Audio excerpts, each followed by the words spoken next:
The date is the 26th of May 2025. This is our 35th Tawheed Halaqah. We are on volume 2, chapter 17, I believe. Chapter 17, page 161. And continue with proofs undermining Muhammad proofs underpinning Muhammad being the messenger of Allah. We are now on the section. It starts at 161 and 162. Challenge to the people of the book. The Prophet, peace and blessings be upon him, called upon the Jews during his era to publicly wish to be embraced by death if they were truthful in their claim that they were the children of God. The supposed chosen people, he informed them that they would never do so, despite their protestations that paradise is only reserved for them because of their lies and evil acts. All of them were publicly unable to express this desire for death, thus remaining a disgrace upon them for eternity. He, peace and blessings be upon him, also called upon the Christians of his era, specifically... That one is in Surah Al-Jumu'ah, yeah? The challenge to the Jews in Surah Al-Jumu'ah. Specifically the Christians of Najran, to engage in Mubahala, a mutual curse to settle this dispute over the nature of Jesus Christ, the son of Mary. Peace and blessings be upon him and his mother. The Prophet ﷺ described them as liars and disbelievers and warned them of the fire. They all refused and agreed to submit to his authority, paying the Jizya in humility without resistance or fighting. This disgrace also remained with them for eternity. Years later, in a vain attempt to address that humiliating defeat, Saint Francis of Assisi in 1226 CE travelled from Italy to Egypt demanding a Mubahala with the scholars of Al-Azhar. However, they responded by saying that such a Mubahala, regardless of its outcome, could not change the historical reality of what had occurred many centuries earlier, rendering a new request as being meaningless.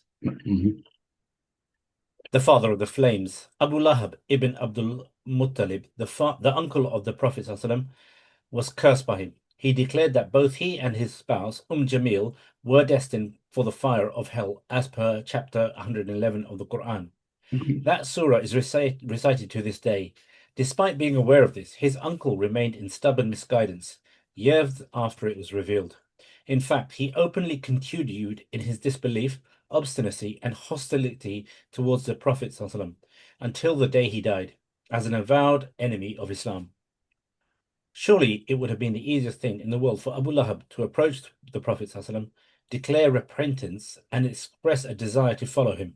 If that had been done, then there would have been a manifest contradiction between his act and that of the surah. Yet none of that happened, despite the fact that Abu Lahab's entourage among the mushrikeen included many cunning and devious individuals, skilled in diplomacy and accustomed to the tactics of monarchs, such as Amr bin al-As. Allah blinded them all to this simple and easy maneuver, even though they were relentless in their combined effort to try and undermine the veracity of prophethood, which Muhammad ﷺ held. Day and night they conspired against him, torturing and persecuting his noble companions. Next one. Preserving the Pharaoh. The Quran states that the Pharaoh who was drowned while pursuing the children of Israel was saved in his body. The text read, "Today we shall save only your corpse as a sign to all posterity. A great many people fail to heed our signs." And that's 1092. This event, though, is not mentioned in the books of the children of Israel who bore witness to the incident. They only reported that the Pharaoh and his army drowned, and then news from Egypt ceased to reach them. Indeed, the bodies of all pharaohs from before and after that time have been found preserved, with none of them having been lost. This has posed significant problems for archaeologists trying to verify the accuracy of the Old Testament. This alone stands as a major sign for Muhammad ibn Abdullah, peace and blessings be upon him and his family, and serves as definitive proof of his prophethood. Byzantium. Sorry. That's an intriguing point there, but generally that the copies are preserved. That's what we want. There's no copy is missing. That's it. Independent of it, is it Al-Petah, the son of Ramses II, which obviously what's his name? The one who wrote the Quran, the Bible, and so on, the sciences. What's his name? Maurice Mikhail. Bukai. If it is this one, relying on that analysis of the mummy showed that he may have drowned in a salty sea or something like that, or it is which is most likely is the one which is because if you synchronize the other dates, it seems to be the Exodus was in the year, not the time of Marim Batah, in the 12 plus BC. It is actually in 1445. If you synchronize data probably with eclipses and other information from the Old Testament and other information from Assyrian, Babylonian sources, 1445. The interesting point there is that the Exodus should be 1445 BC, and the king which was there, supposed to be drowned, seems to be continued. That's what the records show, but the record could be falsified by the priest at the palace in some sense. I would mention it now, just casually. Maybe you should add that in the next edition of Tawheed. And that Pharaoh body is preserved, and it's also in the records under the same name and the same royal name. Could they have a royal name, Pharaoh name? They have a complicated naming system. But if it's so called, it's like a name frame called Cartouche. Anyway, this is very intriguing because it looks like he's staying alive somehow. And this seems to be a little bit even more than what you bargained for when we check with the Quran. But actually, the translation that you just said is wrong. The literal translation is the following: اليوم ننجيك ببدنك. Today we save you with your body. No, that's the exact wording. So read the translation as it stands here. We shall save only your corpse as a sign to all posterity. That's not the exact translation. The exact translation should really, I just noticed recently when I was brainstorming about that, because of the vision issue, I can't read, so I stay sometimes in bed like 2 hours, 1 hour thinking about these things, analyzing mentally. اليوم ننجيك ببدنك. We save you with your body. ببدنك.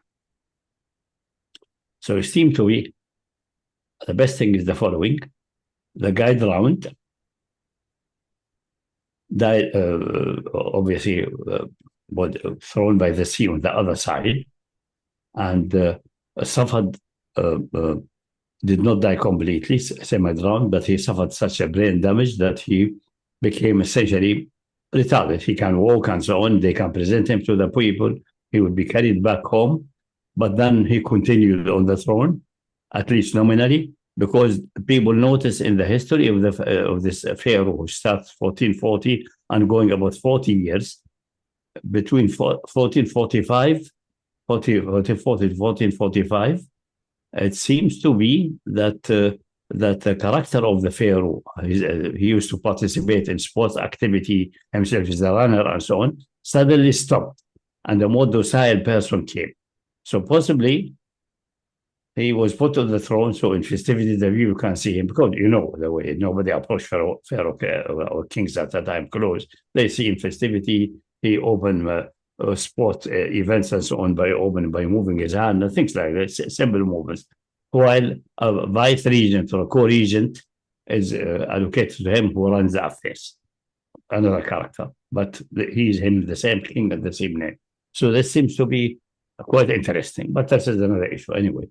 So, but in any case, the body was saved, or the man was saved as not a complete vegetable, but so otherwise they would not be able to put him on the throne, and he can open festivities, and in festivity days usually is carried on the neck of men or on a high chair, like the Pope sometimes being carried, and will go around and waving to the people.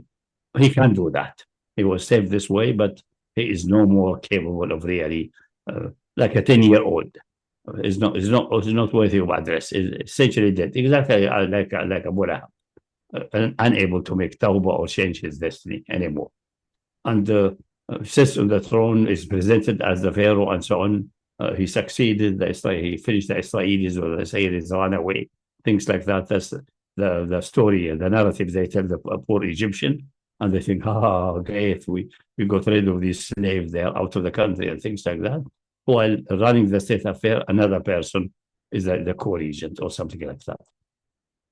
That seems to be a possibility. But anyway, in either case, either the corpse, a dead corpse, has been saved, completely dead, or a semi-dead man, a man who is having such brain damage that he still can wave and so on, can do this, do that, mount on the throne, receive guests from far away, and then someone next to him is really the one who doing the governing and so on, a regent. Like sometimes if a king dies and his son is still underage, then he sits in the throne, so on, and then the mother or one uncle is the one who running the affair as vice regent. Yeah, something like that. It happened in the antiquity, actually, several times. Yeah, someone said Mohammed Salman right now in Saudi. Similar For example, so this is quite frequent. This is not that rare. So that option is simply more reasonable, and it strengthened the issue of that it was really the other Pharaoh, the one in who mounted the throne in 1450. Sorry, I said 1414 or 1450, and then stayed there until 1445. The Exodus happened, and then returned back as almost half a dead man, just to represent the people. Pharaoh is here, everything. He succeeded. He kicked those slaves out and so on. But the real governing is done by someone else who has another character. And he's not anymore participating in sports, and they become more relaxed and more things like that. But this needs more fleshed out study. Anyway. I mean, I'm not sure if it's the same thing you mentioned, but you mentioned about one pharaoh who's been edited out of history. And when they have that's in the 13 something, this is Akhenaton. And this also strengthened by Akhenaton's story, because obviously the campaign of Musa in Egypt did leave effect. There were people in the household of Pharaoh and in the elite who converted, like the man which will be mentioned in Surah Ghafir, the one who was a secret believer. There may be other secret believer, and that belief was spread in the country like the undercurrent, until maybe a century later, it reached the level that Akhenaton pronounced and came publicly with monotheism. And then after that, Ramses II took over and then erased this one from history. Tried to erase it, but he could not. Akhenaton is well on record for various other things. So and Akhenaton is followed by or before or around this time, Tutankhamun is the same time, where the famous treasure is found. And so on. That's only 30. All of that's 1300 plus something BC. That gives an explanation that this monotheism is influenced by the movement of Musa, like homegrown in Egypt, but based on what Musa did. When it uses أغرقنا آل فرعون, does that mean actual drowning or the act of drowning and not expiring? فلما أدركه الغرق قال, when we was about to drown or drowning, he said, آمنت بني إسرائيل, and Allah said, no, it's too late now, it's not accepted, but we will save you with your body. The ayah we passed in Surah 10, we passed it. And obviously Tawbah is finished when you're effectively vegetative state anyway. Semi-vegetative, not completely vegetative. But like 10 years old, not able of abstract thinking and things like embracing faith or changing faith. It's sealed. Is the situation, the mental situation and the belief situation he was before being deformed in that state. Becoming a madkhali. Yeah, so something like that. Okay. Okay. Carrying on. That doesn't change in that, but maybe such an expansion is good to mention both options, to see that both options will actually my option, which I don't think anybody mentioned before. That's completely new, is more fitting the history and more fitting the meaning of the ayah, and solve the problem of the historic sequence much better. Good. Okay. Carry on. Carrying on. Byzantium. The Quran, which contains verses still read to this day, foretold that the Romans, Byzantium, the Eastern Roman Empire, who had been defeated by the Persians and suffered a severe loss that nearly wiped out the empire, and were besieged in their capital, Constantinople, would eventually have a reversal of fortune and triumph over the Persians. The Mushrikeen of the Quraysh at the defeat of the Romans, who were people of the book, by the Persians, who were Mushrikeen like them, believing in the notion of two warring gods, the god of light and the god of darkness. The Quraysh, feeling optimistic, said something to the effect of, just as the Persians defeated the Romans, the people of the book, and are about to eradicate them, we too will eradicate Muhammad and his followers. The defeat of the Romans by the Persians was a crushing loss at the famous Battle of Antioch in 613 CE. Subsequently, the Persians conquered much of the Levant, took Jerusalem, and captured the True Cross in late 614 CE. The Quran contradicted the Quraysh's optimism, announcing that the situation would turn against them within a few years. Abu Bakr as-Siddiq, may Allah be pleased with him, made a bet with the mushrik that the Romans would be victorious after 3 years, and he informed the Prophet ﷺ about it. The Prophet asked him, "What does a few mean in your language?" Abu Bakr replied, "From 3 to 9. The Prophet instructed him to increase the bet in proportion to the increased time. So Abu Bakr did, and the bet was for 9 years. The bet was won when the Romans were victorious in 622, before the prohibition of gambling and betting was revealed. These events are recorded in the History of the Byzantine State by George Ostrogorski. Accounts are also given by the famous English historian Edward Gibbon in his work entitled The Decline and Fall of the Roman Empire. Past nations and civilizations. The Quran provides some information about past nations that do not exist at all in the scriptures of the previous people of the book, and that were unknown to historians and chroniclers at the time of the revelation. That should be a new section. We finish with Rome now. Should be another paragraph for the Rome.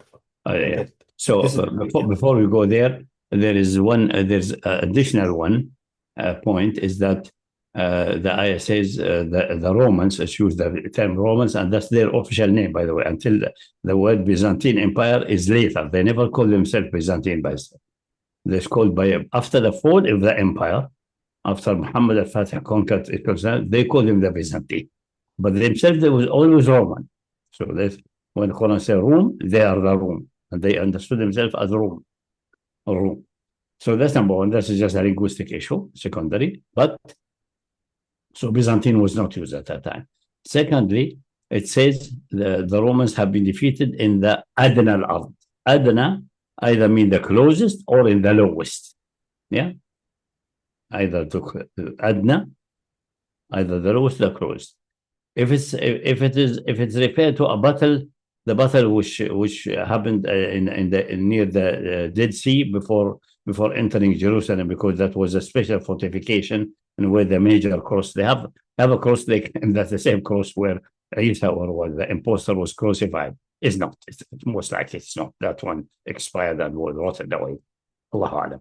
So someone manufactured a cross and say that's M1. But anyway, until now, I think a piece of it says somewhere someone can carbon date it and it will turn out to be fake. Anyway, Allahu Alam. Anyway. That will be in Adna al-Ard. In that case, Adna means lowest. And this is also another miracle in the sense, is that this is the lowest lowest spot on earth, the solid earth, is this point. In the whole earth, in whole continental earth, leave the ocean. The ocean is something else underwater. But at that time, at least the same water level we had, for example. For example, the sea level is the same time Prophet until now, roughly. Maybe half a meter up and down recently because of melting of ice and so on. But that's it. And coastal cities are the same coastal city and everything. No coastal city disappeared in these 1,500 years. Earlier coastal cities may have disappeared much earlier in another phases, but not this one.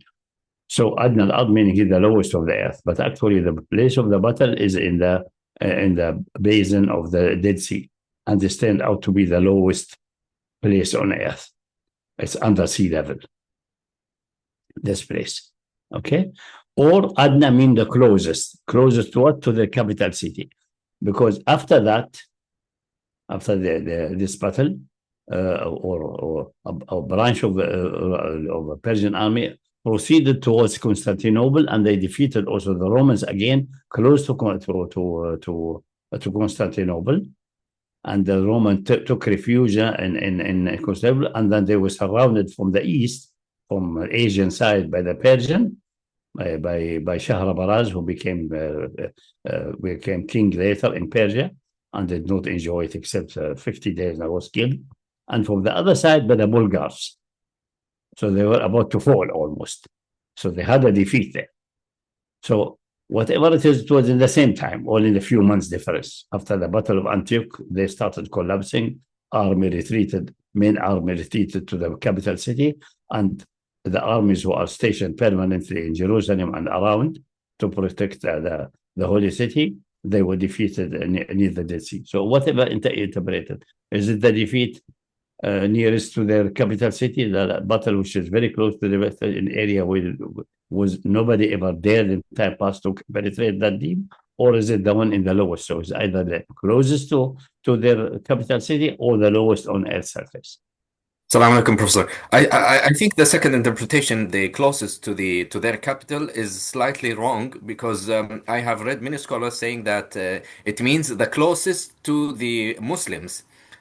Because if you look at the map, essentially Palestine, Jerusalem, and the Dead Sea is the closest point the war occurred before the Arab lands. So if so that would make the Battle of Jerusalem, or the skirmishes that happened in the Dead Sea, the closest battle between Romans and the Persians to the Arabs, to the Muslims in Medina. So the Muslims. That interpretation, Adna being the closest to the Arab, is definitely wrong. But Adna closest to what? We're talking about the Romans. The Romans have been defeated fi Adna al-Arab, closest to their capital city, to their place of control. Or lowest on the surface of the earth. In the one near Jerusalem is the lowest on the surface of the earth. The classical scholar did not understand that is the lowest point. They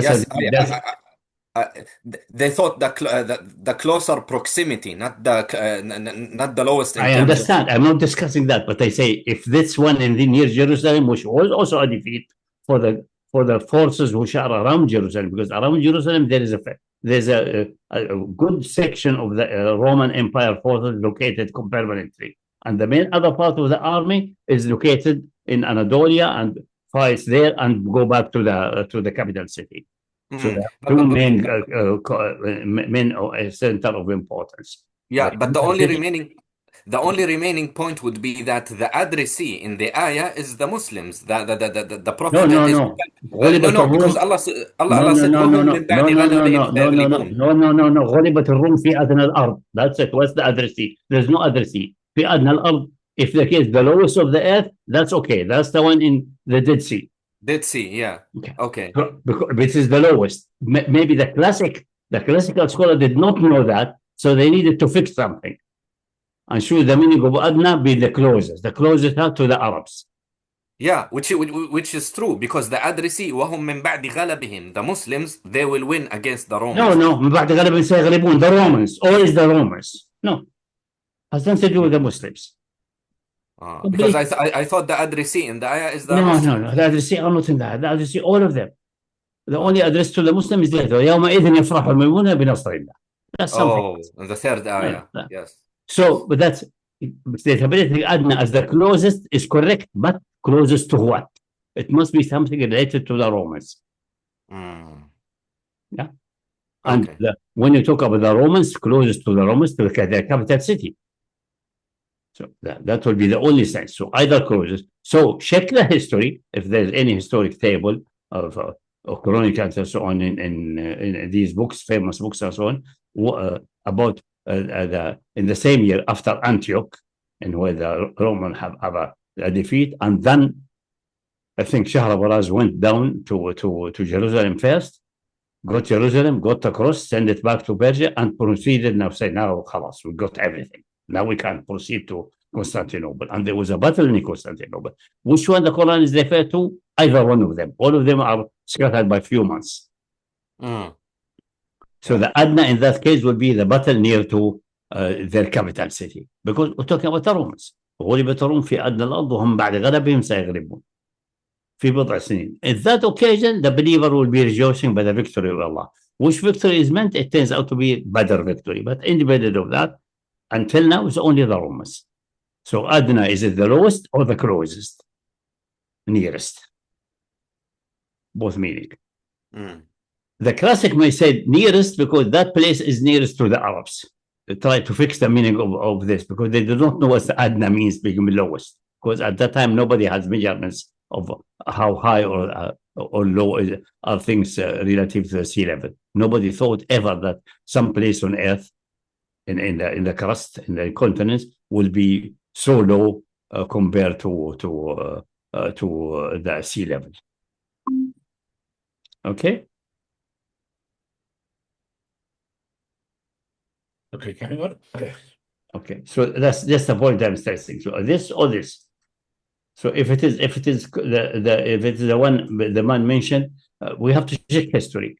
If there's another battle near, for example, the Romans tried to fight Shahrabaraz coming close to Constantinople, and then they were defeated near Constantinople, because I don't think that he marched from Jerusalem or from around the Dead Sea, took the cross, sent it back home, and then proceeded then to finish. He said, now it is, the empire is finished, I'm going to finish them off. And he continued and laid siege on that's well established. He laid siege on Constantinople and communicated with the Bulgars in the other side, the European side, to lay siege from the other side. And they were squeezing the city. But Hercules, with some cunnings and tricks and so on, succeeded, and I think, convincing the Bulgars to go back or whatever he did. That date must be in history books. Was there a battle close to Constantinople? I guess logically you expect there must have been a battle trying to stop him before coming close to Constantinople, and they were defeated. So they ran away and closed the doors of the city and were then in a state of siege there. But that has to be checked historically. But for the time being, the defeat near the Dead Sea, which resulted in taking over Jerusalem and the big cross, that's definitely in Adna al-Ard, with the meaning in the lowest place of earth. Good. That a classic belief that it is that they have to interpret it Adna as being closest to the Arab or closest, because they are at loss. What's it mean Adna? Nobody has any measurement at the time the relative to the sea level. So, meaning, if that case, which most likely one possibly is this case, is the one meant, it is definitely also a miraculous aspect, because nobody had at that time any measurements of height and levels relative to the sea level, and the deepest place on continents relative to the sea level, which is the standard. The surface is regarded at the sea level, essentially, the standard surface. The lowest place on Earth is continental Earth, is in the Dead Sea area, Dead Sea Basin. That's the lowest. Okay? Good? Abu Mahab? Yes, with you. Yes. Yeah. It does seem that there were some battles deep inside Anatolia after finishing from the Levant. It seems that the Sassanid continued to the Oh yeah, definitely. inside We know Shahrabaraz went all the way and laid siege. Yes, indeed. Yeah. But is there a major battle, like, for example, the Roman tried a last ditch to confront him? Because I'm not sure. The defeat in Antioch. So the main army retreated toward Constantinople, or deeper to the west, and he said, okay, now they are in a retreat, let me go and take their holy place at the Holy Cross. And then he went down there and took Jerusalem, because this is the second one. Actually, symbolically, it's the first one for them. It's the holy city, and has its own garrison, it has its own military base, and the same when the Islamic conquest happened. Around Jerusalem and Palestine, there was a huge army of almost 200,000 soldiers, and the Battle of Aghnadin is size-wise as big as Yarmouk, but because it wasn't the final decisive one, it's mentioned casually. Yarmouk is because the Yarmouk was the last one. خلاص, there was no fight even significant with the Romans after that. So Yarmouk is like the final one, decisive one. But Ajnadin, concerning the number of the Romans participating and the number killed, is bigger than Yarmouk. So he went there. So there was always around Jerusalem, as well Palestine, a huge army. The second huge army, maybe as big as the one around Constantinople.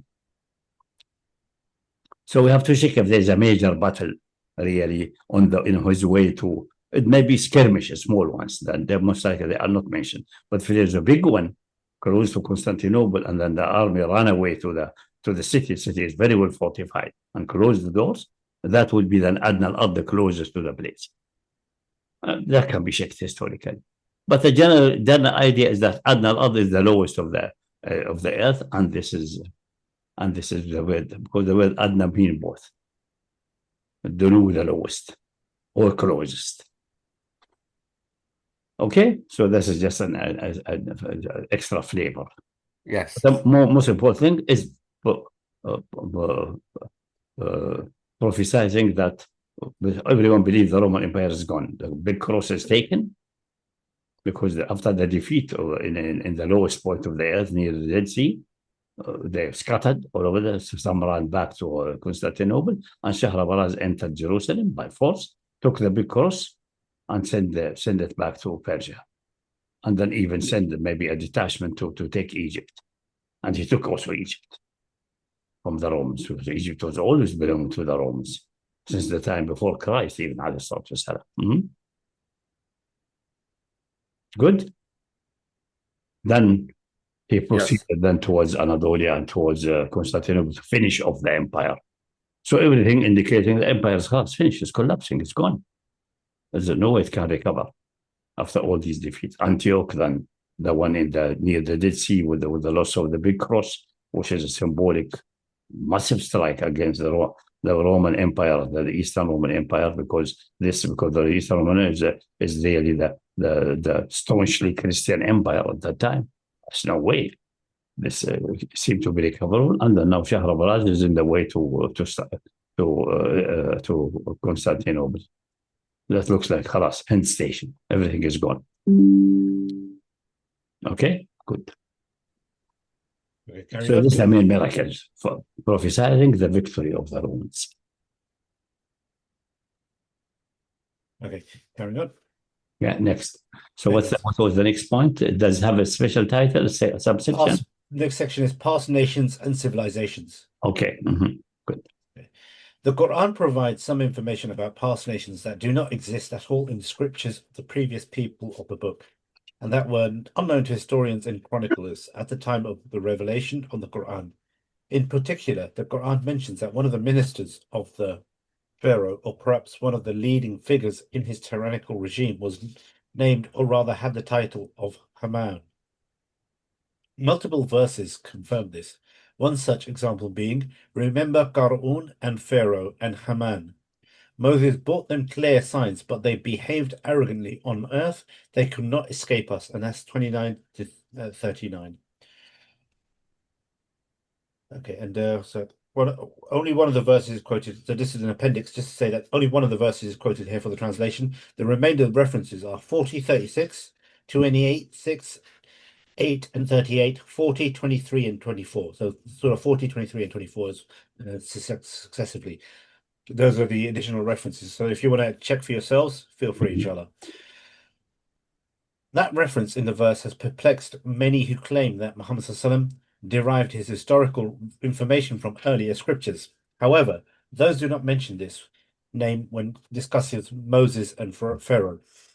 There is another Haman, but he was a minister of one of the Babylonian kings after the Babylonian exile of the children of Israel. Consequently, many Orientalists were quick to seize upon the point, asserting that Muhammad had confused the details and mistakenly transferred this minister into the story of Moses, which predates the Babylonian exile by almost a millennia. However, the undeniable truth is that the name Haman is indeed an Egyptian term, and it had been found. It's actually a title by Haman in the Persian Empire is a man with the name Haman. However, the name is indeed an Egyptian term, and it had been found exactly as such is described on the famous Rosetta Stone, which was the key to deciphering the hieroglyphic writing. Not only that, but he is described as being the chief of the stonecutters, which is akin to the modern title of a Minister of Public Works. Or Secretary of Public Works, yeah, for those who use Secretary instead of Minister. Yeah. Mm-hmm. Therefore, he was responsible for the large-scale construction projects of the Pharaoh's state, just as he is described in the aforementioned Quranic text. Mm-hmm. Moreover, there are other indicators in the verses, the most important of which is that this specific Haman, who was present during the time of Pharaoh, played a prominent political role similar to that of a prime minister or chief minister, which typically does not align with the position of Minister of Public Works in ordinary circumstances. Therefore, it must have been an era of massive construction and significant architectural projects where the impact of the Minister of Public Works was substantial and notable. Or it could be that the prime minister retained this important portfolio for himself. That fits well with the idea that the time of Moses was most likely during the reign of Thutmose III, his royal name being Menkaperah, around 1450 BCE. Yeah, so see, that's how that is. This is some kind of given name and the royal name barely anyone knows. What's the Menkaperah. Yeah, it's very difficult to pronounce. Yeah, mm-hmm. That's the royal name. The legendary pharaoh and the sixth ruler of the 18th dynasty. He is considered as being one of Egypt's greatest rulers and one of the most powerful in history, having established the first Egyptian empire of that era. Mm-hmm. The city of Ar-Rum. Allah the Exalted states in Surah Al-Fajr, ألم ترى كيف فعل ربك بعاد إرم ذات الإماد التي لم يخلق مثلها في البلاد. Have you, Prophet, considered how your Lord dealt with the people of Ad, of Iram, the city of lofty pillars, whose like has never been made in any land? And that's 89:6-8. The aforementioned text leads us to conclude that Iram was an important city, possibly the capital of the people of Ad, or one of the major cities, and that it was unparalleled in the world at the time. Other Quranic texts mention the prophets in chronological order, lead us to confirm that the people of Ad, as well as Thamud, preceded the time of Moses and Aaron, and even the time of Abraham, peace and blessings be upon them all, by a considerable period of time. This reference is singular in the entire text of the Quran. No mention or trace of it has been found in any other historical sources or artifacts. However, a reference to Iram was found on one of the cuneiform tablets, which were part of a collection of over 15,000, making it the largest archive ever discovered. These archives date back to the 3rd millennium BCE. The library was discovered in the ruins of a place in Ebla, which was destroyed in the 23rd century BCE, as reported in the 1978 edition of the National Geographic. So where did Muhammad, peace and blessings be upon him, obtain knowledge of a city destroyed thousands of years before his birth, a city no longer even mentioned? Even if we were to concede, for the sake of argument, that it was among the legends of the Arabs, how did he reliably confirm its existence and include it in the Quran? The mention of Iram in the Quran is even more intriguing, given that Muhammad is not known to have referred to any of the Arab legends except to disprove and deny them. It is even narrated that he would stop the trace of his lineage at Adnan, and only affirm that Adnan was a descendant of Ismail, without mentioning any further lineage, and then say the genealogists are liars. How then did he assert the existence of Iram and include it in the Quran? So just a caveat. There's a rather large appendix here, which goes into quite a bit of details. You can see it in the version, the new version of Tawheed. I'm not sure if this is in the original text, but I think it's probably the publisher's been very thorough. And yes, it's basically Oxford Companion to Archaeology. This is a good reference for that's those added by Khalid, yeah. It's quite thorough. Looks quite thorough, inshallah. So it's definitely worth a read. So the first time again after the Quran mentioned found anywhere in scripture is found in some delivery coming to the city of Ebla. The city itself is destroyed like 2,300 or something like before Christ BC. That's the destruction of the city. And the archive describes transactions and so on. Say some goods came from the city of Ar-Rum and so on, listing them. When is that cuneiform is written?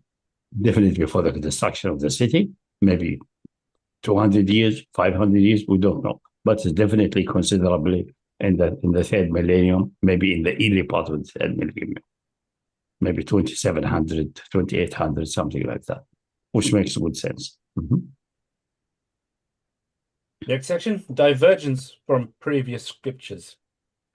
The Quran provides numerous accounts of past nations in a manner that resembles but does not exactly match the earliest ancient scriptures, and sometimes it fundamentally contradicts what is found in previous scriptures stemming from the people of the book.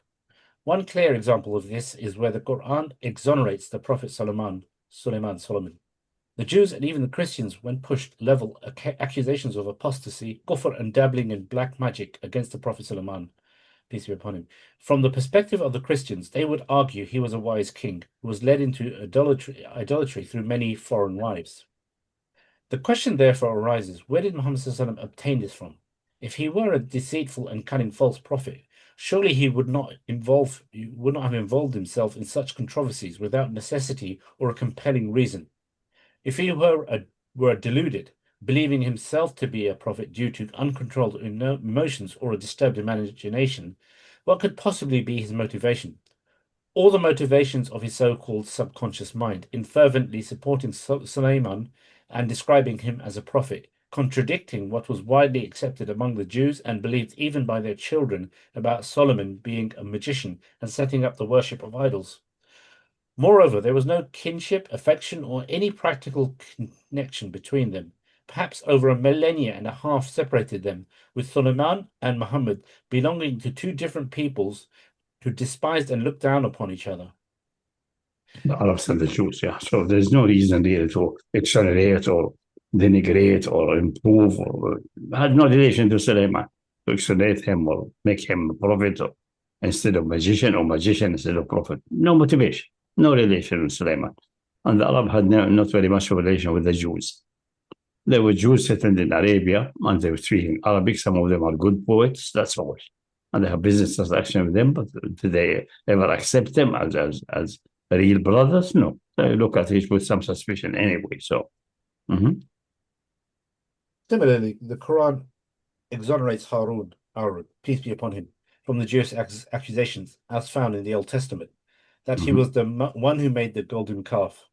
How and why did this come about? What were his motivations, and why did he contradict what he supposedly learned from the people of the book, if he had indeed learned from them, as his detractors in all eras, especially some of the more spiteful Orientalists, claim?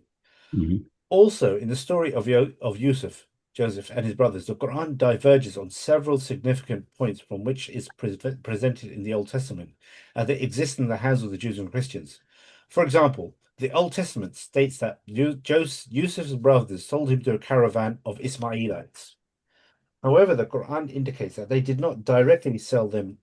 Instead, they threw him into a well, hoping that some passing travelers or caravans would find him. They might have seen a caravan approaching from a distance and decided to throw him in. Regardless of the specifics, the Old Testament accounts seems implausible and suggests dishonesty.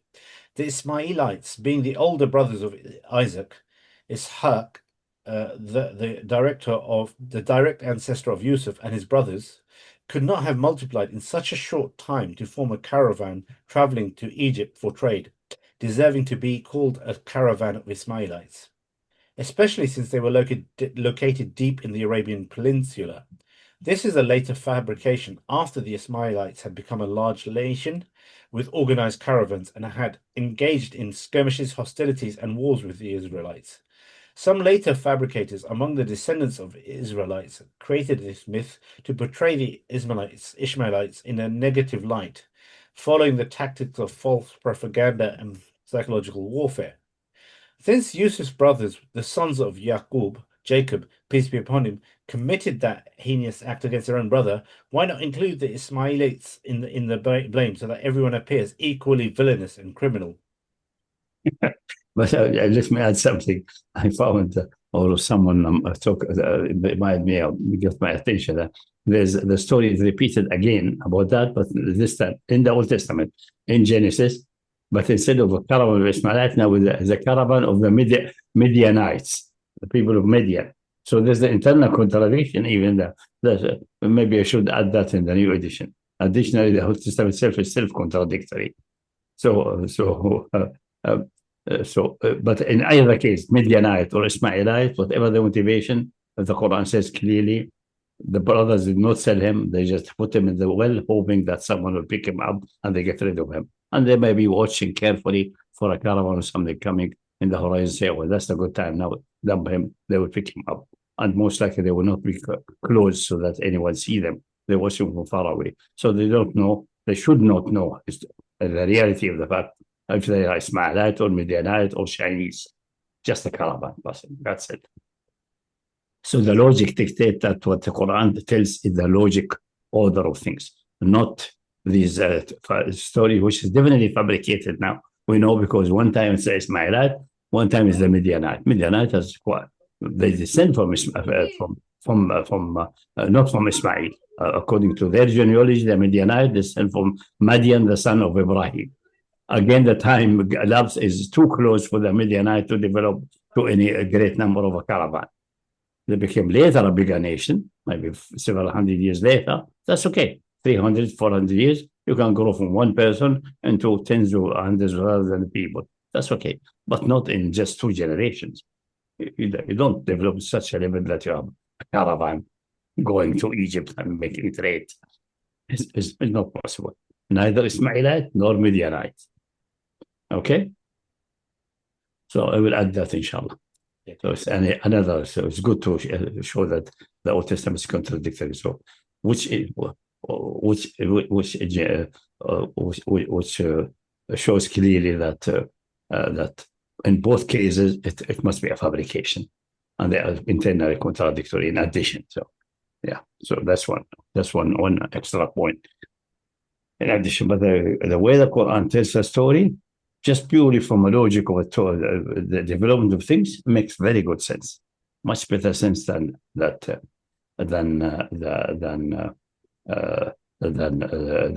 flow of the Old Testament with Ishmaelite or Midianite or whatever it is. Okay. Spitefulness of the Orientalists in the next section. Yeah. Orientalists, together with their slave-minded missionaries, will say that this reflects the brilliance of Muhammad and that he was a genius. On occasion, he is portrayed as an exceptional genius, a great philosopher, and a skilled politician who deliberately and masterfully practices deceit while pretending to be unlettered and unrefined. Indeed, this is scandalous, and few today openly maintain this view. Muhammad's entire life from beginning to end demonstrates that he was firmly convinced and unwavering in his belief that he was a prophet. He was a sent prophet. On other occasions, the Orientalists and those following in their wake have depicted him as an ignorant fool who makes fundamental mistakes, such as failing to recognize that Ar-Rum was not the maker of the golden calf, and there was no such thing as a Samaritan during Moses' time, and that crucifixion was a Roman punishment that did not exist in the world at that time. So how could Pharaoh have crucified the magicians? Given that he studied the previous scriptures, he must necessarily be a failed student, with frequent errors, even in basic matters. Alternatively, they have argued that he studied with the Christian and Jewish scholars, memorized their teachings, hence why he narrates with great accuracy, yet he did not introduce anything significantly new. Rather, he merely reiterated what they had invented. Some of the more bizarre claims over the centuries is that he might be considered a Christian bishop, well versed in Christian doctrines, who rebelled against the church and followed the heretic Arius, who denied the divinity of Christ. The dilemma, or rather the scandal, in this case is even greater because it contradicts the well-established historical account that he was illiterate and had no connection whatsoever with Christian churches or Jewish scholars. It also conflicts with the absence of any Quranic text or authentic hadith that seem to have copied, even with modification, from the stories in the early scriptures or resemble their narrative style. Naturally, very few openly claim that it was the devil who inspired Muhammad with the Quran, Such an assertion is considered shameful in secular, polite, liberal society, as it doesn't formally align with modern rationality, which denies the existence of jinns, demons, and even the devil himself.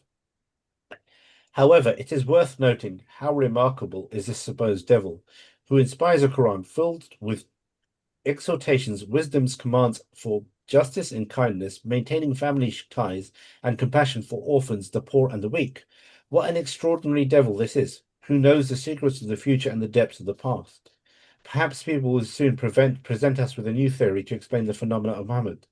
In any case, there is no value in any interpretation that does not meet the following criteria.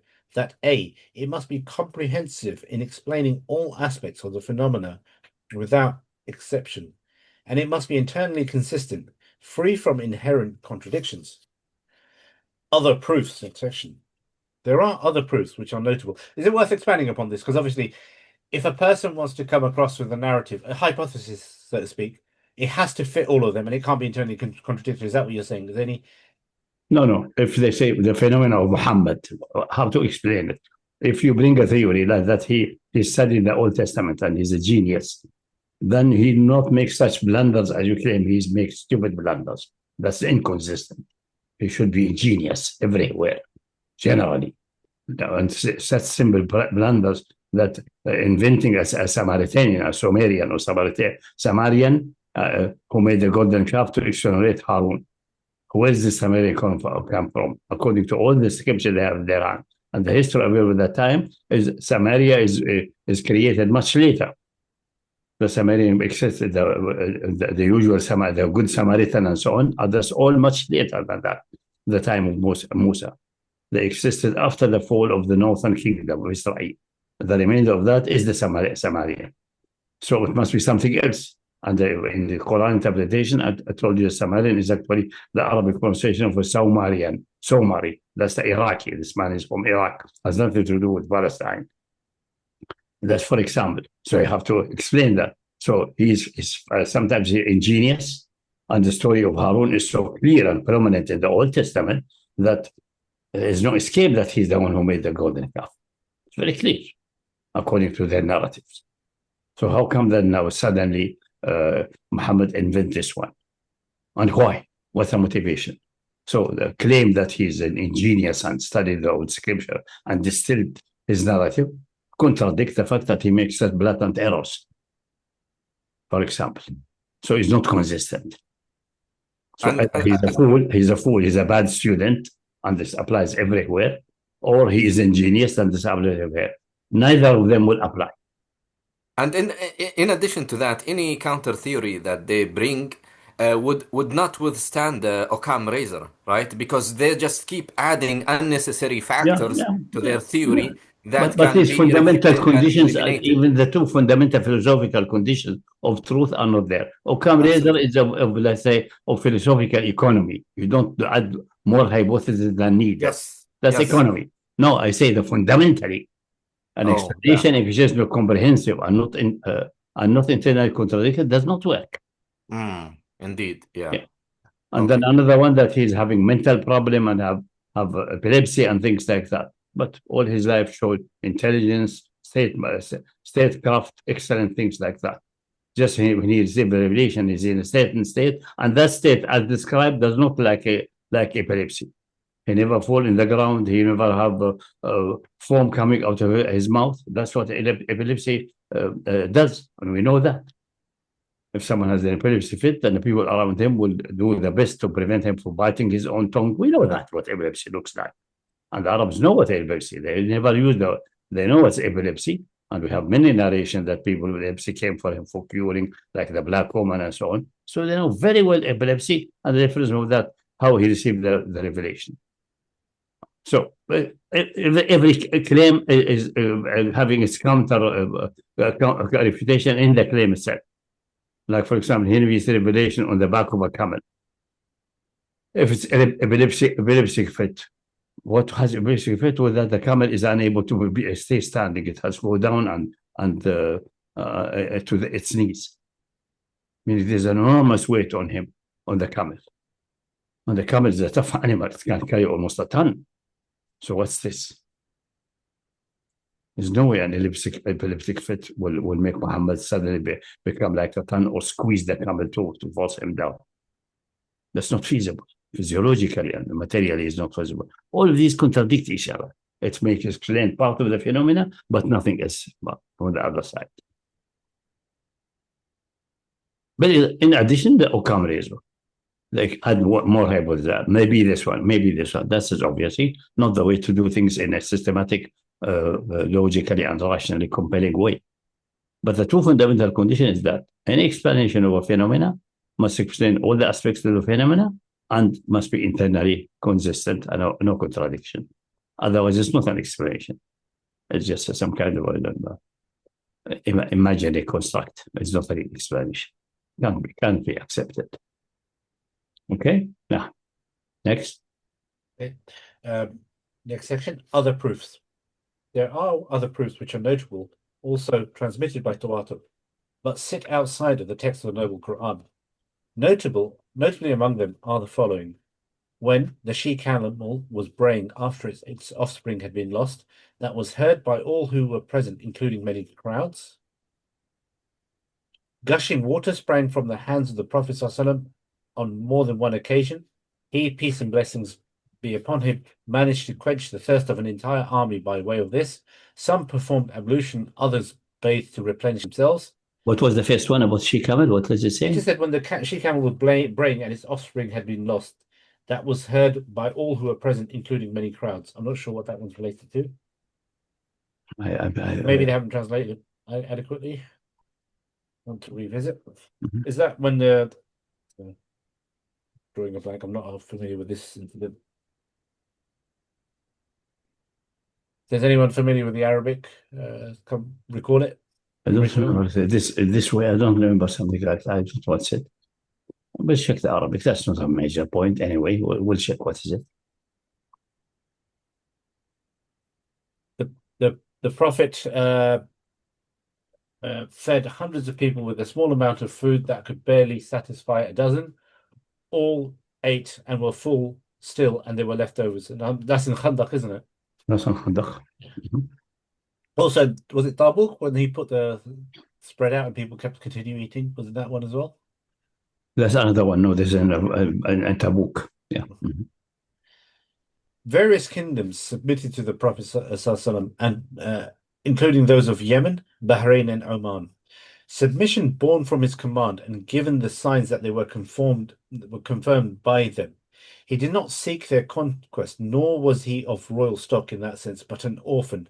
Some had claimed prophethood in those lands, like the leader of Sana'a and that of Al-Yamama.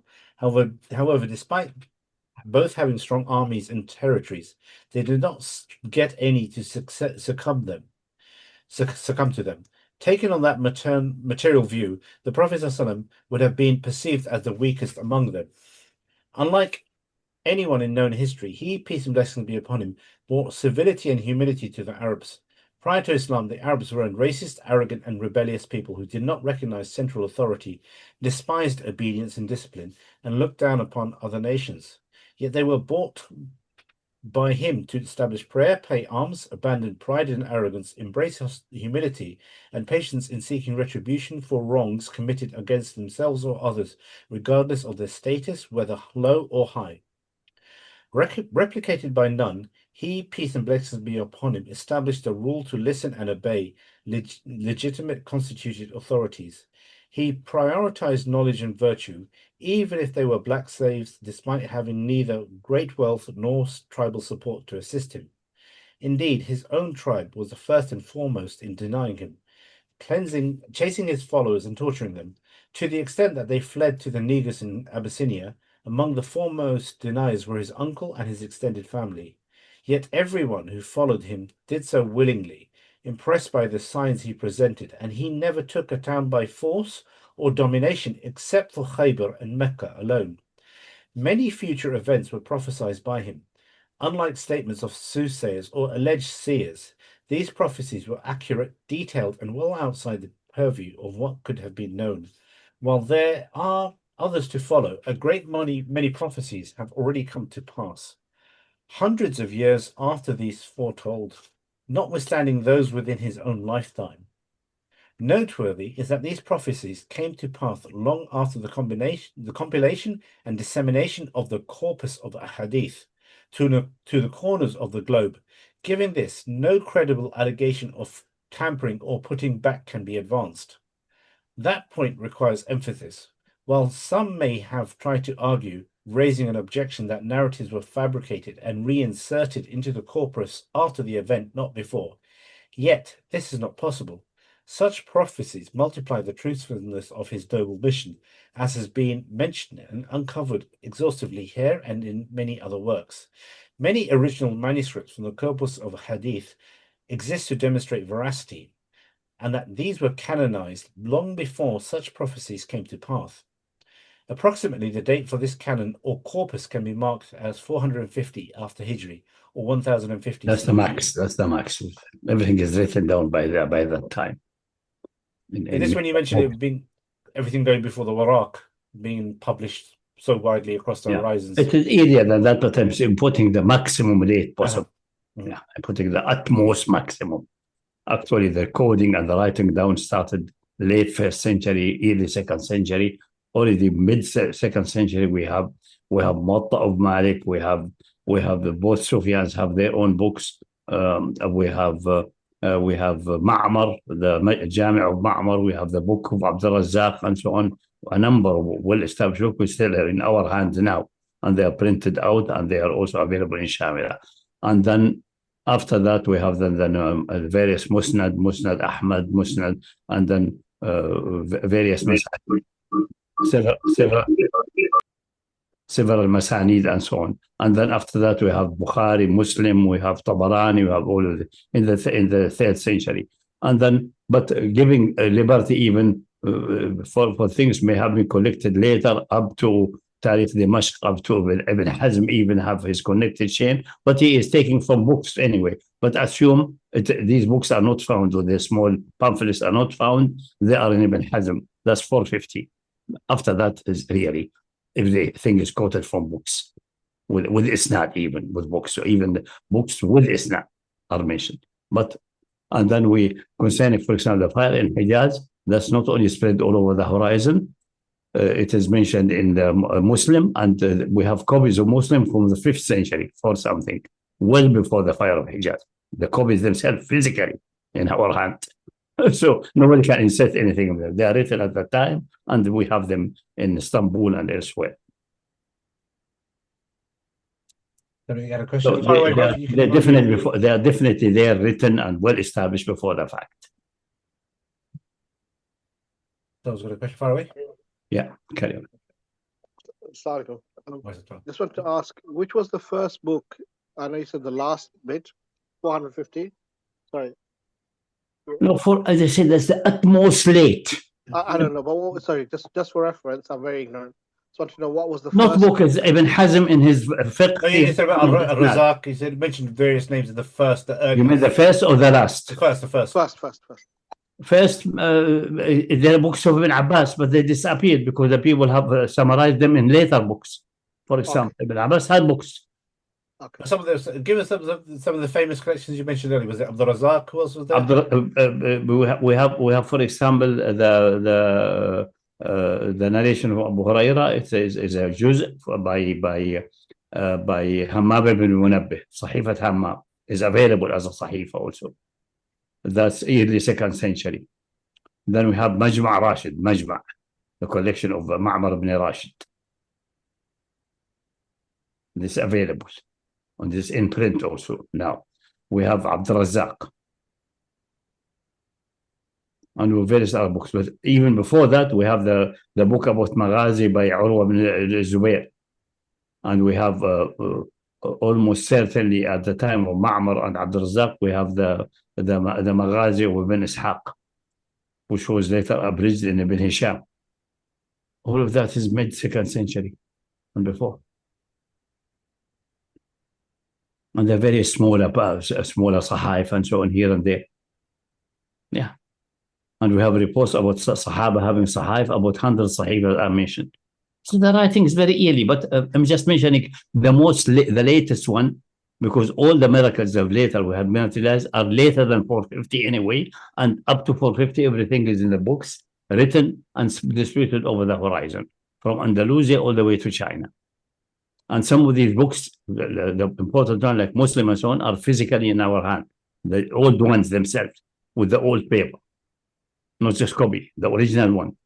It's a copy of Muslim, definitely, not the one Muslim dictates at this time, but copy from copy. But the copy we have in Istanbul is from 400 something, 5th century. And it's a very meticulous, nice copy with different colors and calligraphically written. It's really very sophisticated from that time. And at the end, finish writing this in this date. The date is mentioned at the end. Internally, it's witnessed, but also externally. If anyone doubts, he can go and cut some of the paper and do carbon dating. It will tend to be at that time. It won't tumble. It has never been tampered with. The copy itself exists. There's another copy of Bukhari, I think, from the 5th century, 450 late. The Muslim one is Ilya, a nicer one, but multicolored. But for Bukhari, we have the 5th or 6th century, even before all these prophecies anyway. Okay? So it's just stressing that, because the condition is that the prophecy must be written down, available with certitude before it has been fulfilled. Otherwise, it may be later fabricated and inserted back. That's the idea. That's one important condition. They call it the Einstein condition. I don't know where the name has come from, but that's the Christian claim that is, I call it the Einstein condition. Okay, so next one. Okay, so just finishing the chapter now. Given the corpus has been compiled and spread to the far corners of the world, no credible allegation can be made that all were tampered with and then reissued. Oh, that's impossible. It's just out of question. That's completely out of question. Especially since we have, I said, like Muslim, for example, with the fire in Hijaz. It's, one narration is a Muslim at least, and we have a physical copy from the 5th century or the 4th century, 400 something. That's 5th century, Islamic century. Okay, so talking of the fire of Hijaz, that's the next chapter. Yeah. So, also, because the times for Salah is merged, we're going to do Maghrib and Isha at the end, yeah? Yeah, it has to be. Yeah. Otherwise, no, just for people if they have any shubhat in terms of why we're going into. I know, we discussed that so many times. I've done that so many times in time past. Okay, page 173, chapter 18, proofs of prophethood. Fire from the Hijaz. That is proof of prophethood. The first one, fire from the Hijaz. Among the signs of his prophethood, peace and blessing be upon him and his family, is that it has been authentically established that he said, "The hour will not be established until a fire comes out of the land of Hijaz. It will throw light upon the necks of the camels at Busra." Some of the narrations have provided additional details indicating that this would occur in a valley named Harat Bani Sulaim, which is southeastern of the city of Medina, called Habsail. The block of the flood. That's a valley which is maybe having a natural barrier. So if there's a flood, if there's a rain, it will block, and you have like an artificial lake for some time until it leaks and dissipates. Habsail. There are many narrations which have been reported throughout the corpus of a hadith on the authority of different companions like Abu Huraira, Asim ibn Adi al-Ansari, and Bashir al-Sulami. May Allah be pleased with them all. There is a crucial point here regarding the veracity of this prophecy. The books in which these narrations were recorded are numerous and very widespread. They were transmitted by continuous recurrent transmission, tawatur. The books in question cover a substantial portion of the corpus of prophetic sunnah, such as Sahih al-Bukhari, Sahih Muslim, Sahih ibn Hibban, Musnad Ahmad, and al-Mustadrak, ala Sahihain by al-Hakim. Thousands of copies of these works spread throughout the Muslim world. Therefore, it would have been impossible for all books to have been recalled, tampered with, and then reissued. With certitude, it is thus known that the prophecy originated from Abu Qasim Muhammad, the final messenger of Allah and seal of the prophets, peace and blessings be upon him.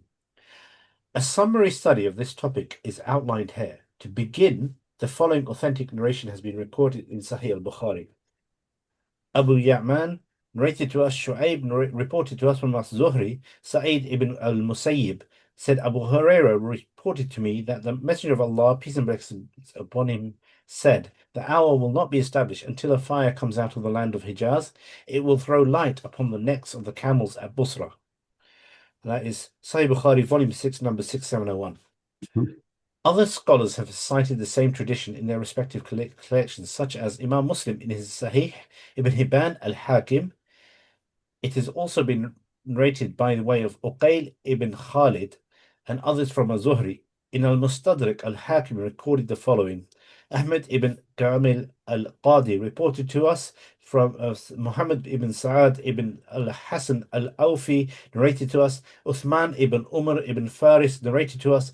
Abdul Hamid ibn Ja'far reports from Abu Ja'far Muhammad ibn Ali ibn al-Hussein, may Allah be pleased with them, from Rafi ibn Bishr al-Sulaymi from his father, that the Messenger of Allah, peace and blessing be upon him, said, a fire will come out from the direction of Habsail, moving slowly, hiding in the night and moving in the day. It will appear in the morning and disappear in the evening.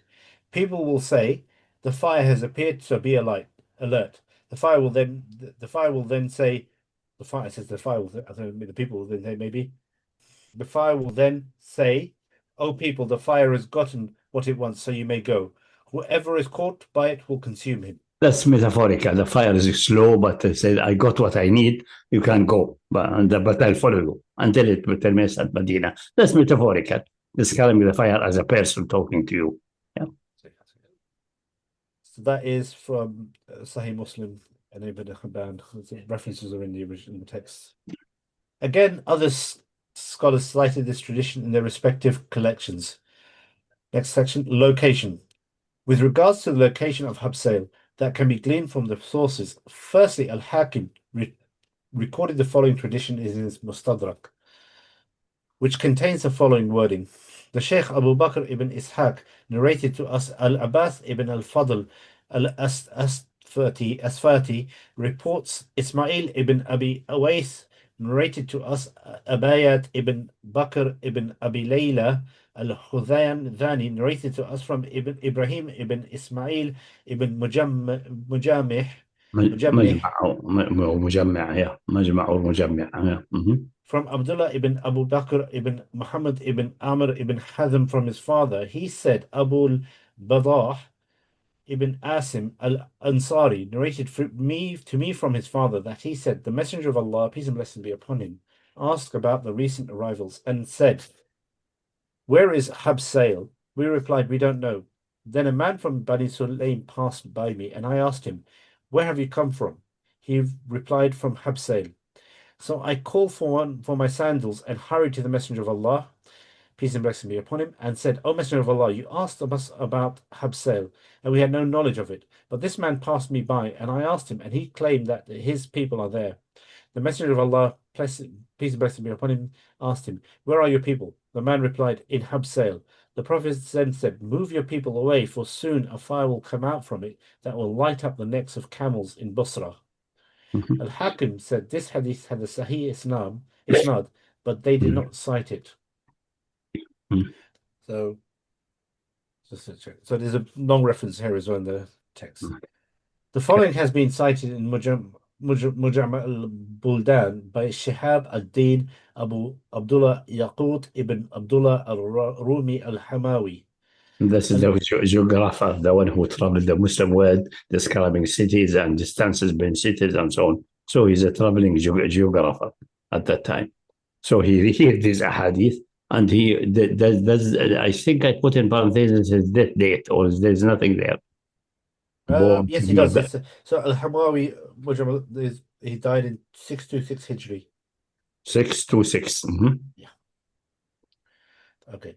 Yeah. Okay. So just a little bit before the fire. He's lucky that he was ahead of the fire, which is good also. So.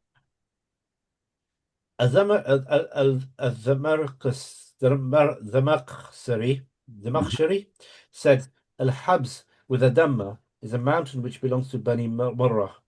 Others said Al-Habs rests between the volcanic region of Bani Sulaym and As-Sawariqa, the Sawariqiyah. In the hadith of Abdullah ibn Habashi, a fire will emerge from Habsail. Abul Fath Nasr said Habsail, and he narrated it with a fatha. It is one of the two volcanic regions of Banu Sulaym, having two such regions with an open space in between, each being less than 2 miles wide.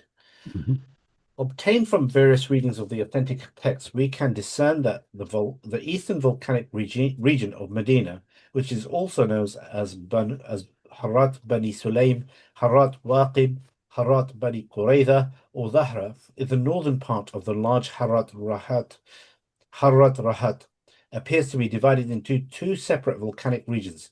The first is Al-Hithriya, which is adjacent to Medina, after a fairly small space, possibly once a valley, which might be Wadi al-Ahyalain, which was destroyed by volcanic lava and thus disappeared and vanished, lies Habsail. The road to Al-Sawariqiyah, which is now named As-Sawariqiyah, used to go eastward from city of Medina until it passed beyond the first volcanic region, Al-Hithriya, and the open land. Then it turned southward along the eastern side of Harra, Habsail, and then met the modern paved road leading to Mahd al-Zahab and As-Sawariqiyah. This fire... There's a map or a picture or something? Or there's no. Strange. I think I remember I put, or maybe I was planning to put. Oh, good. Yeah, carry on. Okay. This fire indeed appeared. Its portent was that of an enormous earthquake which occurred on the evening of Tuesday, the night of Wednesday, after Isha prayer, on the 3rd of Jumad al-Thani, 654 Hijrah. This corresponds to the 27th of June, 1256 in the Gregorian Christian calendar CE. Historians and authors recorded this event and describe it in a vivid and precise manner that evokes admiration. From their accounts, it is clear that it was a volcanic eruption that lasted several months, during which a large amount of magma and lava followed. Some contemporary researchers have put the estimate on this being around half a cubic kilometer. Naturally, ash and gases followed. The eruption emerged from a fissure about 1.25 miles long. Although the flow was concentrated around 6 points, forming 6 Soria cones, the most prominent... Scoria. This is ash cones. The most prominent of which is Jabal Mulsa, possibly referred to in the diminutive as Mulesa. The magma flowed on northward for a considerable distance in the valley or open land, Wadi Ahyalain, until it reached the Haram of Medina and then veered eastward. Historical accounts, next section. Arguably, one of the most comprehensive accounts which exists for this event is to be found in the work of As-Samhudi. He penned an incredibly valuable piece of work entitled Wafa al-Wafa bi Akhbar Dar al-Mustafa. Contained within that work, he quoted extensively from a book which was specifically on this event by the famous Imam and historian Qutb ad-Din Muhammad ibn Ahmad ibn Ali ibn Muhammad ibn al-Hasan ibn Abdullah ibn Maymun al-Qastalani, originally a resident of Tozur, modern-day Tunisia. He later became domiciled in Egypt, then settled in Makkah. An account of some of what As-Samhudi wrote is as follows. The earthquake in the noble city of Medina began at the start of Jumad al-Akhira, or at the end of Jumad al-Awwal, in the year 654 Hijri, 1256 CE. However, it was mild at first, to the extent that some people... CE? 1256. 1256. 1256. Yeah. However, it was mild at first to the extent that some people did not notice it, despite its repeated occurrence thereafter. As usual, that's volcanic eruption. You have light earthquake, very light. Some people feel it, some people do not feel it. Yeah, carry on. Just 1 second, yeah?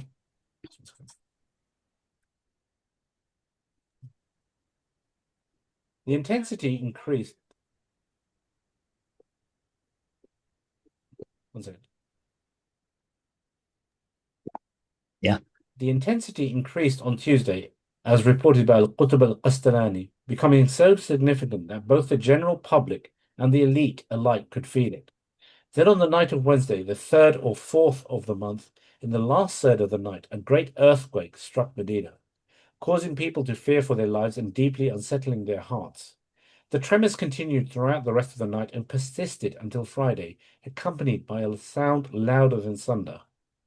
Then the ground swayed, walls trembled, with as many as 18 tremors occurring in a single day, as has been recounted by Al-Qastalani. Al-Qurtubi said a fire broke out in the Hijaz near Medina, and its beginning was marked by a great earthquake on the night of Wednesday, after the Isha prayer on the 3rd of Jumada al-Akhirah in the year 654. It continued until midday on Friday. Then, when it subsided, the fire appeared in the region of Qurayza at the edge of the volcanic area Al-Harra. It looked like a great city surrounded by a wall with battlements, towers, and minarets. It destroyed any mountain it passed over, melting it down. From the combination of these elements emerged something resembling a river, red and blue in color, with a roar like thunder. It carried rocks before it and reached a place where the Iraqi caravans would camp. The accumulation of debris became like a huge mountain, and the fire extended to the vicinity of Medina. Despite this, a cool breeze was felt in Medina, and the fire was observed boiling like the sea. One of my companions told me he saw it rising into the air for about 5 days, and I heard that it was seen from Mecca and from the mountains of Busra. In the book Asharif Sinan, the judge of the noble city of Medina, and others, it is recorded that on the night of Wednesday, the 3rd of Jumada al-Akhirah, a great earthquake struck Medina in the last third of the night. We were so fearful of it, and the earthquake continued throughout the night. Then it continued to shake the ground every day and night about 10 times, though in some accounts it was upward of 14 times. He said, "By Allah, the earth shook once we were around the Prophet's chamber, and the pulpit shook so violently that we heard the sound of the iron within it, and the lamps of the sacred sanctuary trembled." Al-Qutb said, "Then on the 3rd day, Friday, a great earthquake shook the ground, causing the minarets of the mosque to sway, and a loud creaking sound was heard from the roof of the mosque. On Friday, at midday, that fire appeared, and from the place where it emerged, a dense smoke rose into the sky, darkening the horizon. As the darkness accumulated and night fell, the fire's glow became visible, appearing like a great city in the east." He then mentioned the people's panic and their quickness, both leaders and common folk, to repent, return wrongfully taken property, and gather around the noble prophet's chambers with their heads uncovered, confessing their sins, imploring and seeking refuge with their prophet, peace be upon him. Even the women and children participated, and no one remained in the palm groves. Everyone came to the sacred sanctuary. Then he said, "Allah the Exalted diverted that great fire to the north, and they were saved from destruction." Yeah, so the lava continued until bordering on Medina, and then diverted away from Medina. The fire then moved from where it emerged, flowing like a great sea of fire. It passed through the valley of Ahyalin, and the people of Medina could see it from their homes as if it were near them. Abu Shama reported from observing the writings of the judge, Sinan al-Husayni, that the flow of fire descended with the Wadi al-Shahthar until it aligned with the Mount Uhud. The fire nearly reached the volcanic region of Al-Arid, causing great fear among the people. Then the intensity of the fire near Medina diminished, and it extinguished near Al-Arid by the power of Allah. It then returned to move eastward, confirming what Qutb had mentioned, and the observation of its remnants today corroborates this. Al-Qastalani said its light spread evenly across the lowlands and over the fortresses, making it seem as if the Prophet's sanctuary was illuminated by the bright sun, and the entire area of Medina was surrounded by its light. The flames continued burning so intensely that they affected even other fires, causing the sunlight on the ground to take on a bluish yellow hue, while the color of the flames turned reddish due to the rising heat, and the moon appeared as if it had been eclipsed due to the diminishing of its light.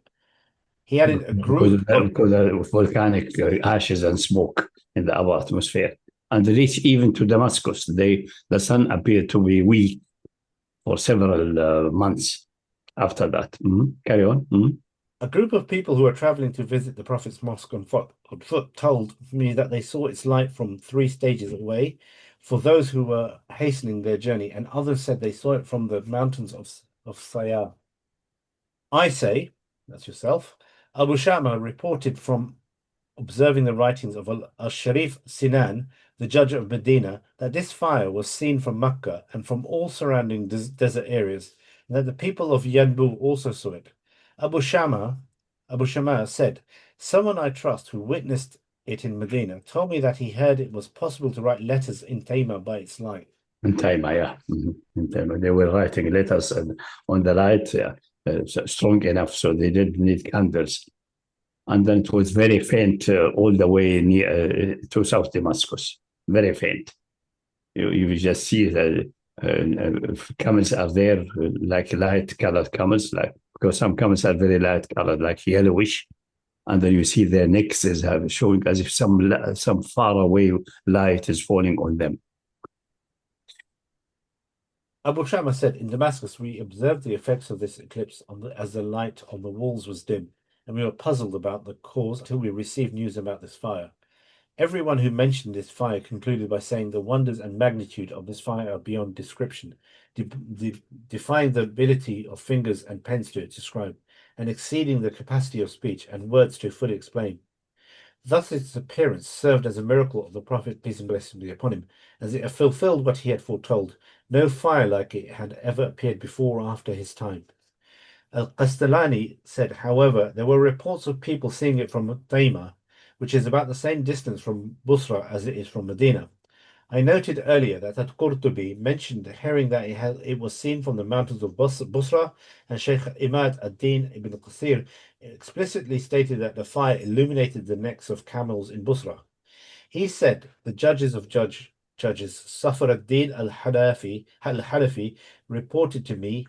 He said his father, Sheikh Safi ad-Din, reported to me he was a teacher at the madrasa in Busra, that more than one of the Bedouins who were in Busra on the morning when the fire occurred and reported seeing the necks of their camels lit up by its light.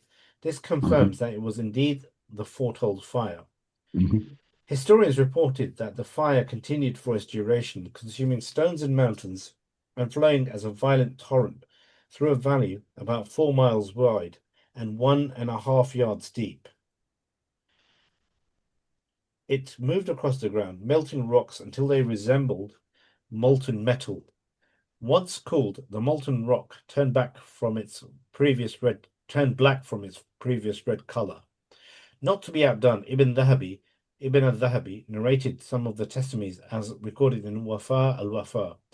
Together with that, he made some noteworthy additions. One can consult the source work for this, which is entitled The Great History of Islam.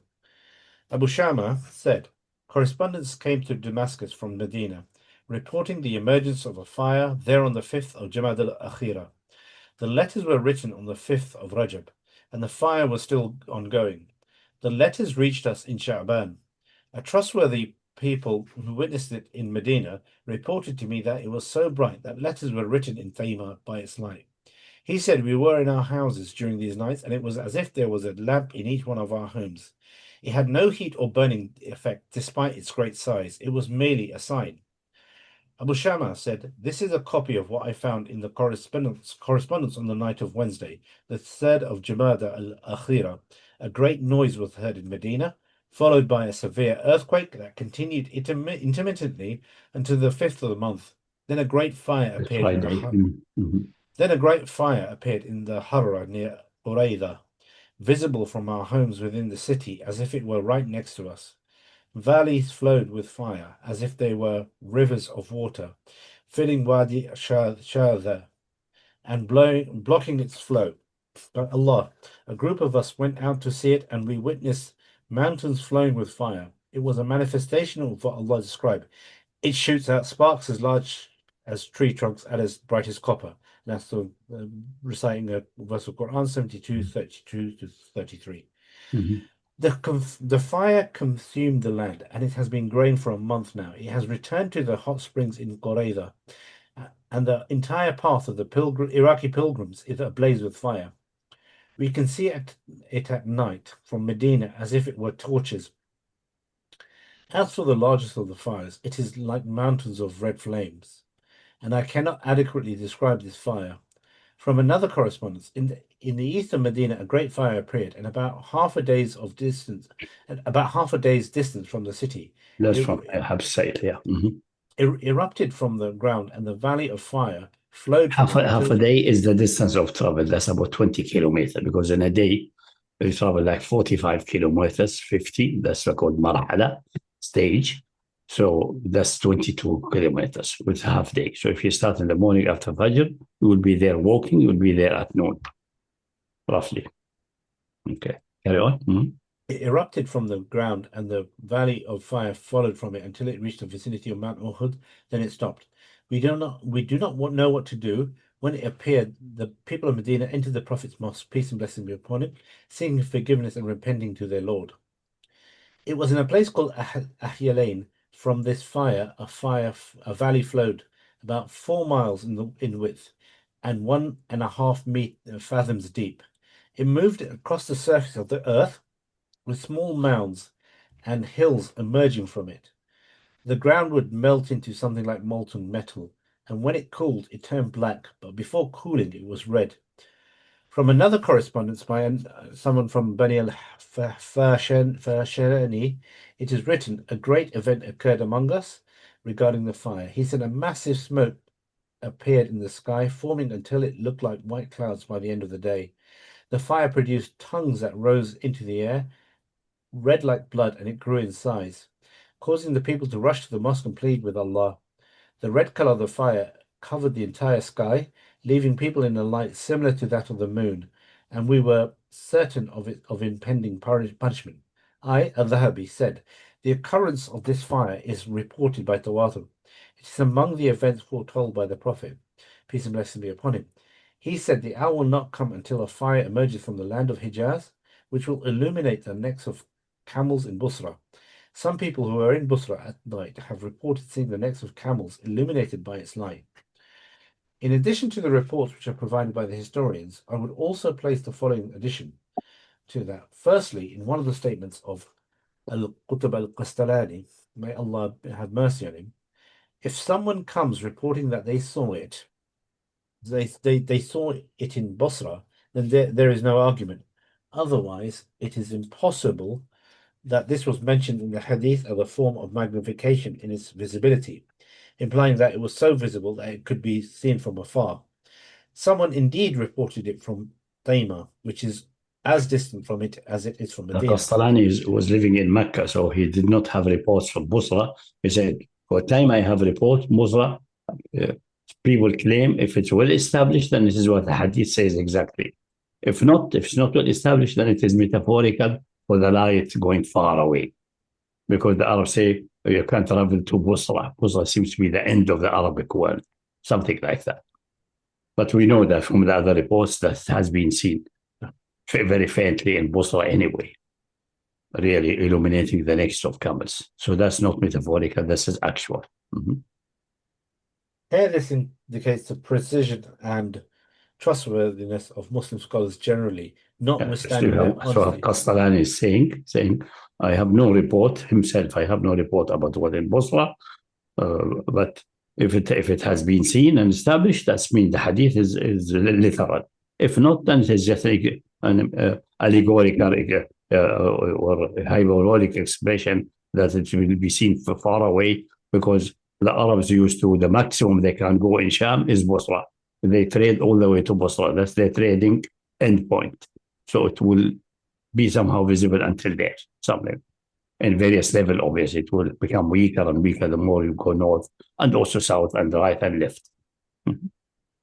But there are enough reports that it has been seen around Basra. 2 or 3 reports, not more than enough. So metaphorical, or for Basra, metaphorical or literally, I think it's literally, and there's nothing really to. Because some people will be surprised, how can light go that? The upper atmosphere with the ashes and so on become more reflective, and it goes zigzag up and down there.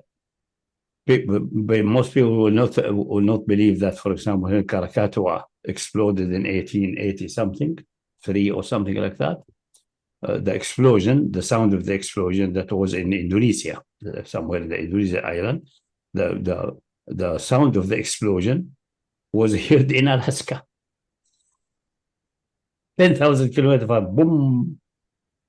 It was so strong that in Alaska, still the sound wave reached there. The intensity was so enormous that people in Alaska hear that. But not in Europe and so on. That's true. Because mountains and Himalaya shield it, but there, because of on the ocean, the sound wave traveled on top of the ocean until it reached Alaska, and people hear that there. So, and the between Medina and Basra, Medina is more to the Najd side. The mountains are to the left, so there's nothing blocking. But for the light, is actually hitting the atmosphere, going down and up and down a couple of times, and then it becomes very faint, but barely visible on the necks of the camels. But you cannot write or do anything significant there. In Taima, they were writing letters on that and writing books on that, as if you have a candle at least. Okay, carry on. It's very interesting to see the description and the accuracy of the Muslim scholar. There was someone even went close to the fire as far as the horses can go, because the ground is very hot nearby. I think a description is coming. Read, carry on. It's very interesting to read that. Okay. Here, this indicates the precision and trustworthiness of the Muslim scholars, especially generally, notwithstanding their honesty in reporting.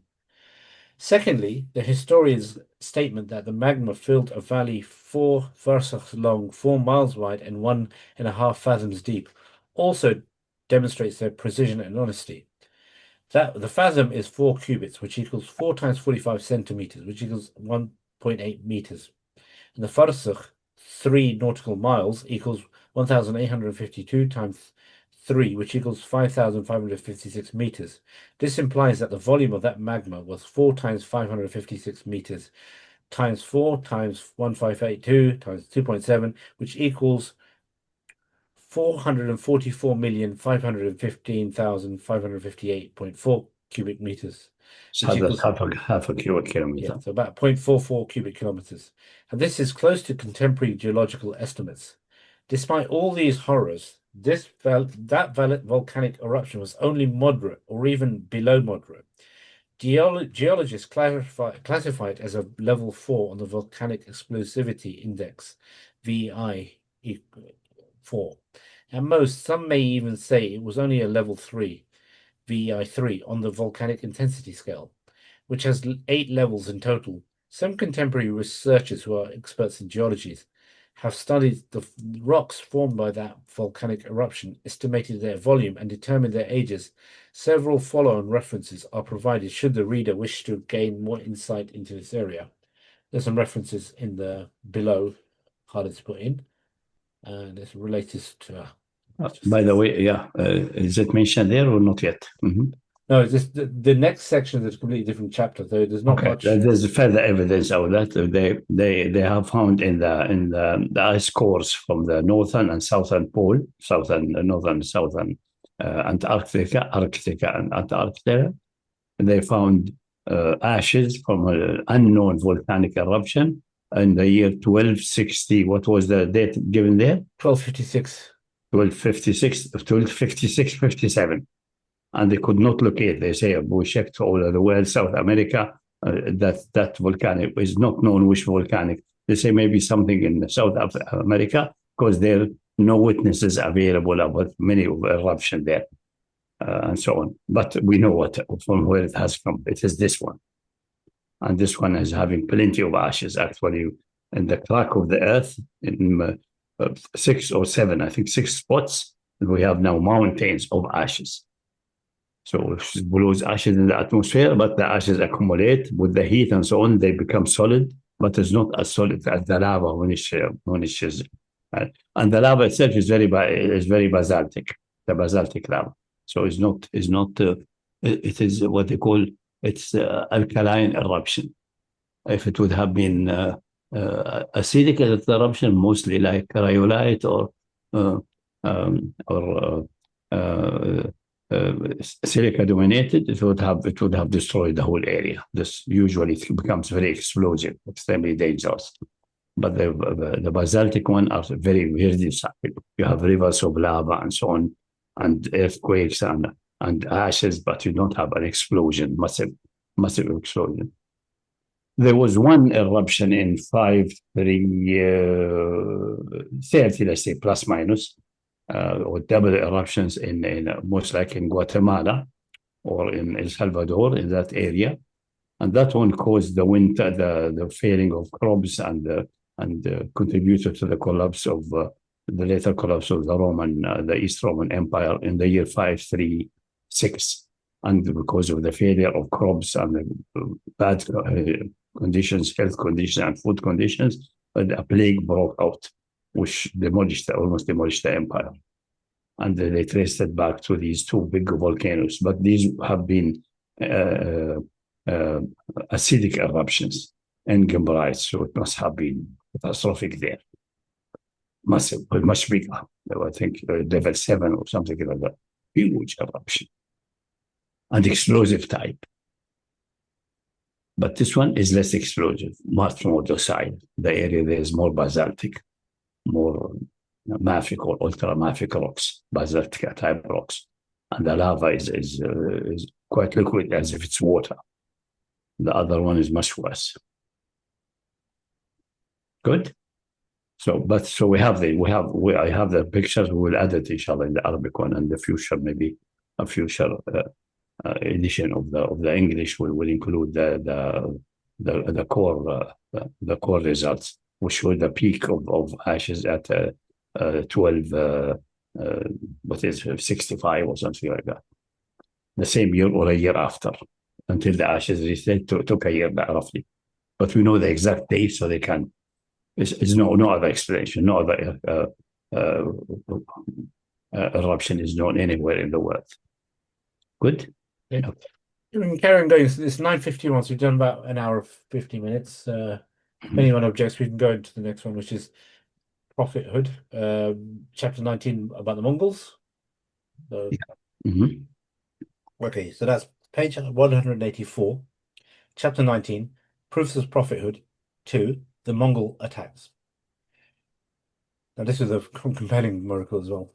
Reported wording from numerous hadith set out the calamitous encounter with the people who have broad snub noses, small eyes, reddish faces, as if their faces are like hammered shields. This is an accurate description of the Chinese, Mongolic, Turkomanic peoples. Moreover, a clear statement has been reported in the textual corpus that they are Turks. The narrative confirms that there will be, at the very least, attacks in 3 major waves. That progeny of mankind will form the vast majority for the troops of the Antichrist, Al-Masih al-Dajjal. Therefore, it will surely be a great attack. Some of them are Ya'juj, Ma'juj, Gog and Magog, who will have a great attack just after the destruction of the Dajjal. May Allah curse him. Perhaps it would be instigated in revenge for his defeat and destruction. However, the text mentioned great attacks, which have no connection with the Battle of Dajjal, or with the attacks of Ya'juj Ma'juj, for they would stoop down from every conceivable area. The narrations have described some of the horrific tragedies that will occur in these attacks.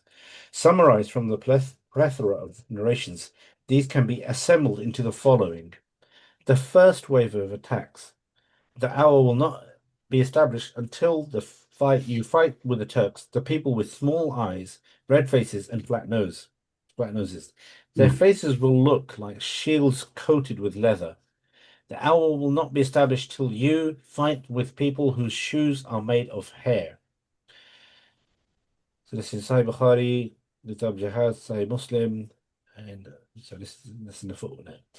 Next narration, the owl will not be established till you fight with the Hudh and the Girman from among the non-Arabs. They will be of red faces, flat nose, and small eyes. Their faces will look like hammered shields, and their shoes will be of hair. Next narration, the owl will not begin until you fight people with small eyes and the wide faces, as if their eyes are the pupils of locusts, and if their faces are hammered shields. They will be wearing shoes of hair, using leather shields, and tying their horses to date palm trees. Next narration, there would come some people like those. There would come some people whose eyes are small, having broad faces, as if their faces are like hammered shield. They will drive to the desert plains. It is as if I am looking at them while they have tied up their horses to the columns of the mosque.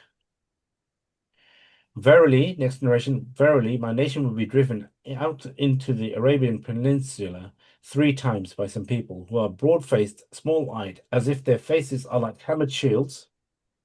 As for the first round of the battle, those who escape among them would be saved. As for the second one, some would be ruined and some would be saved. As for the third, they would ruin all who survived, all those who survived of them. They, the companions, asked, O Messenger, O Prophet of Allah, who are they?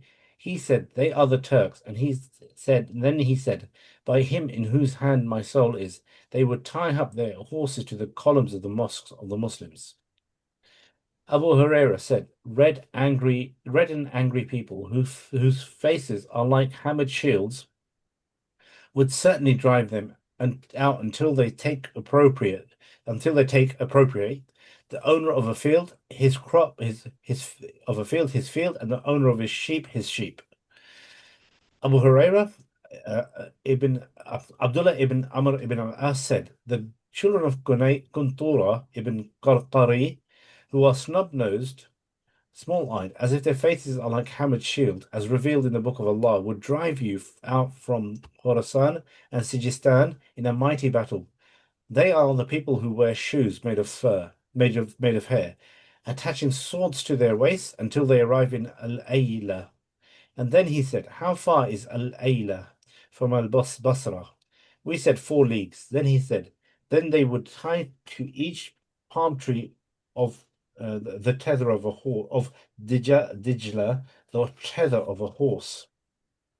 Shahad ibn Maqil said, Abdullah said, it seems to be approaching the time when the riches of Kufa will no longer be yours.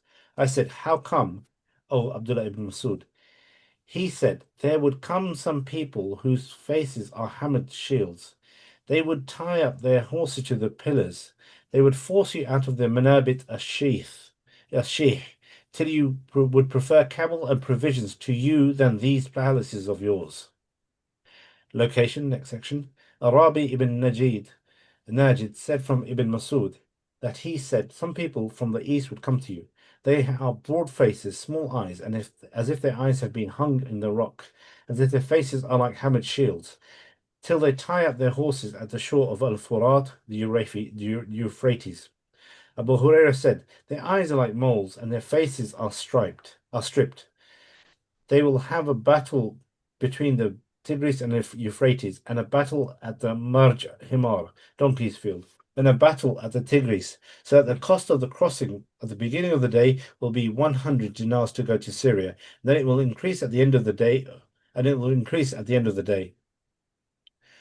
Hudhayfa said to the people of Al-Qufa, a small-eyed, snub-nosed people, as if their faces were beaten shields, wearing shoes of hair, will expel you from the city, and will fasten their horses on the palm of the Jocha river, and they will drink from the mouth of Al-Furat, the Euphrates.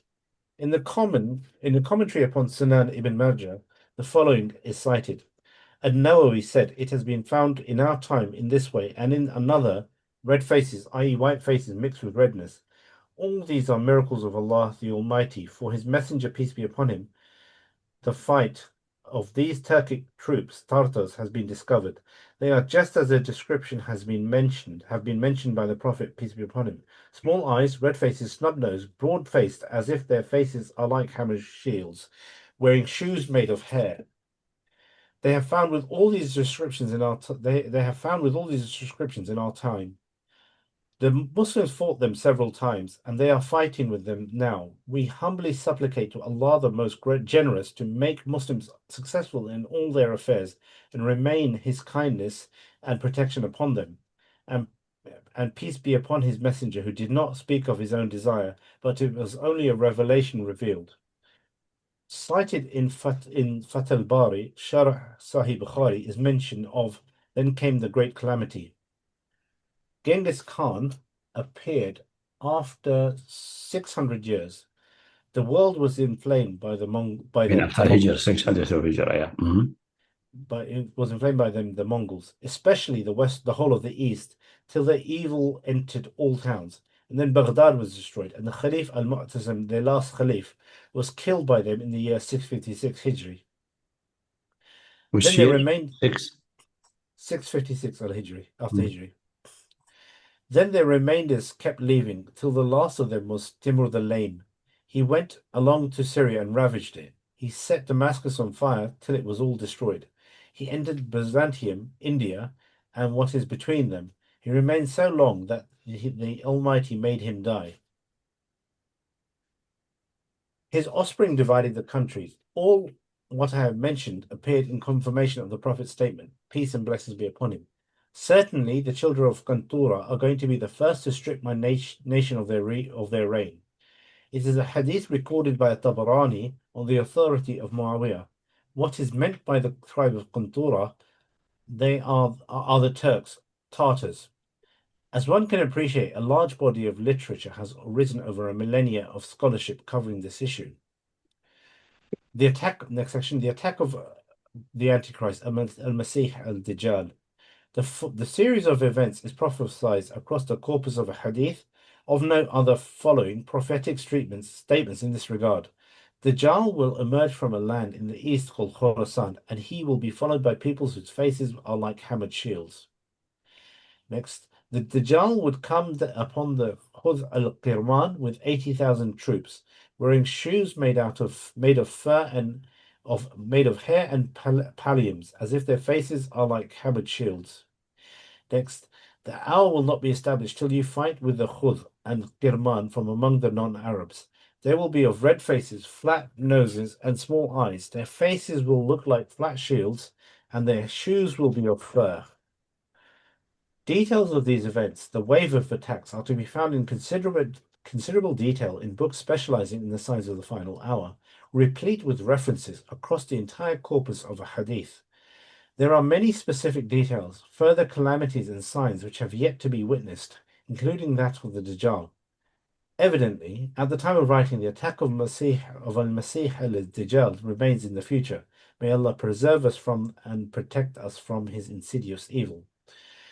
The attack of the Ya'juj, Ma'juj, Gog and Magog. And they would never cease fighting an enemy until Ya'juj and Ma'juj appear.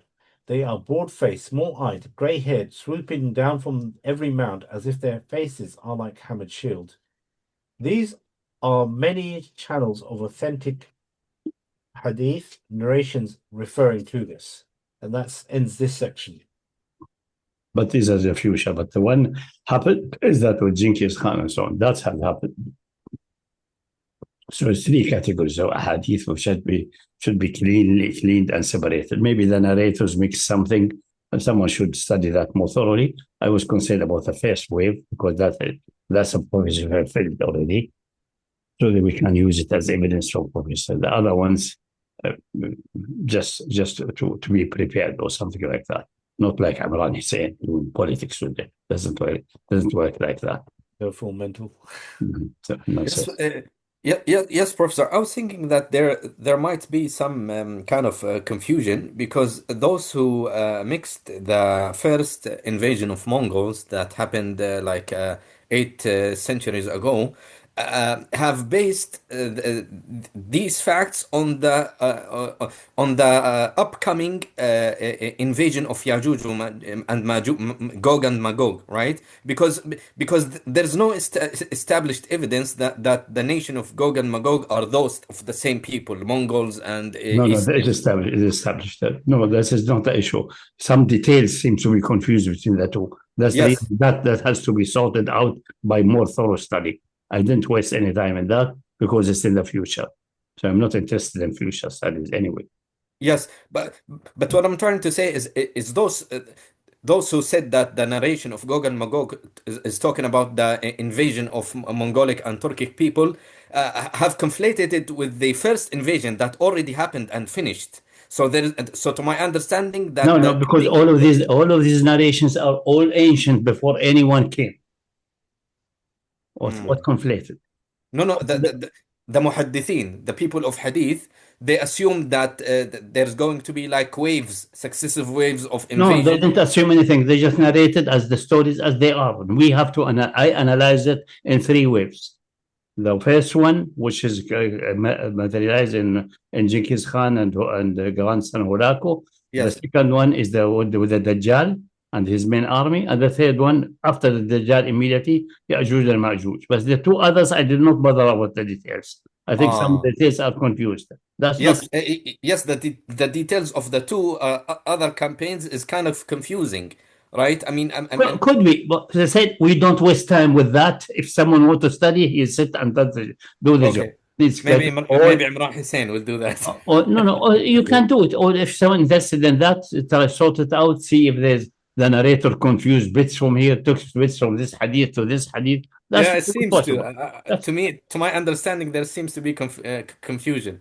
Could be. I'm not saying it's not be, but I say what I'm interested in is the one which already materialized, and we know what's it, and it's the one crossing the Euphrates, and at the beginning of the day you pay 1 dinar, at the end of the day it increased to 100. All of these things, that's what has happened in the case of Mahmoud.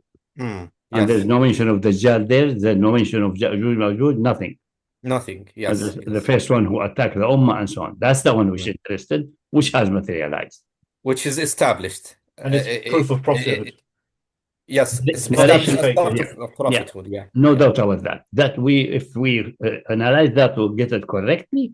Then the two others then will be then sorted out and analyzed the text because it didn't happen yet. We don't know what's going on. Check all isnad, see if there's someone confused some of the first wave and put it in the second. Because the word khuz and karman seems to be repeating here and there. So someone confused something with something else.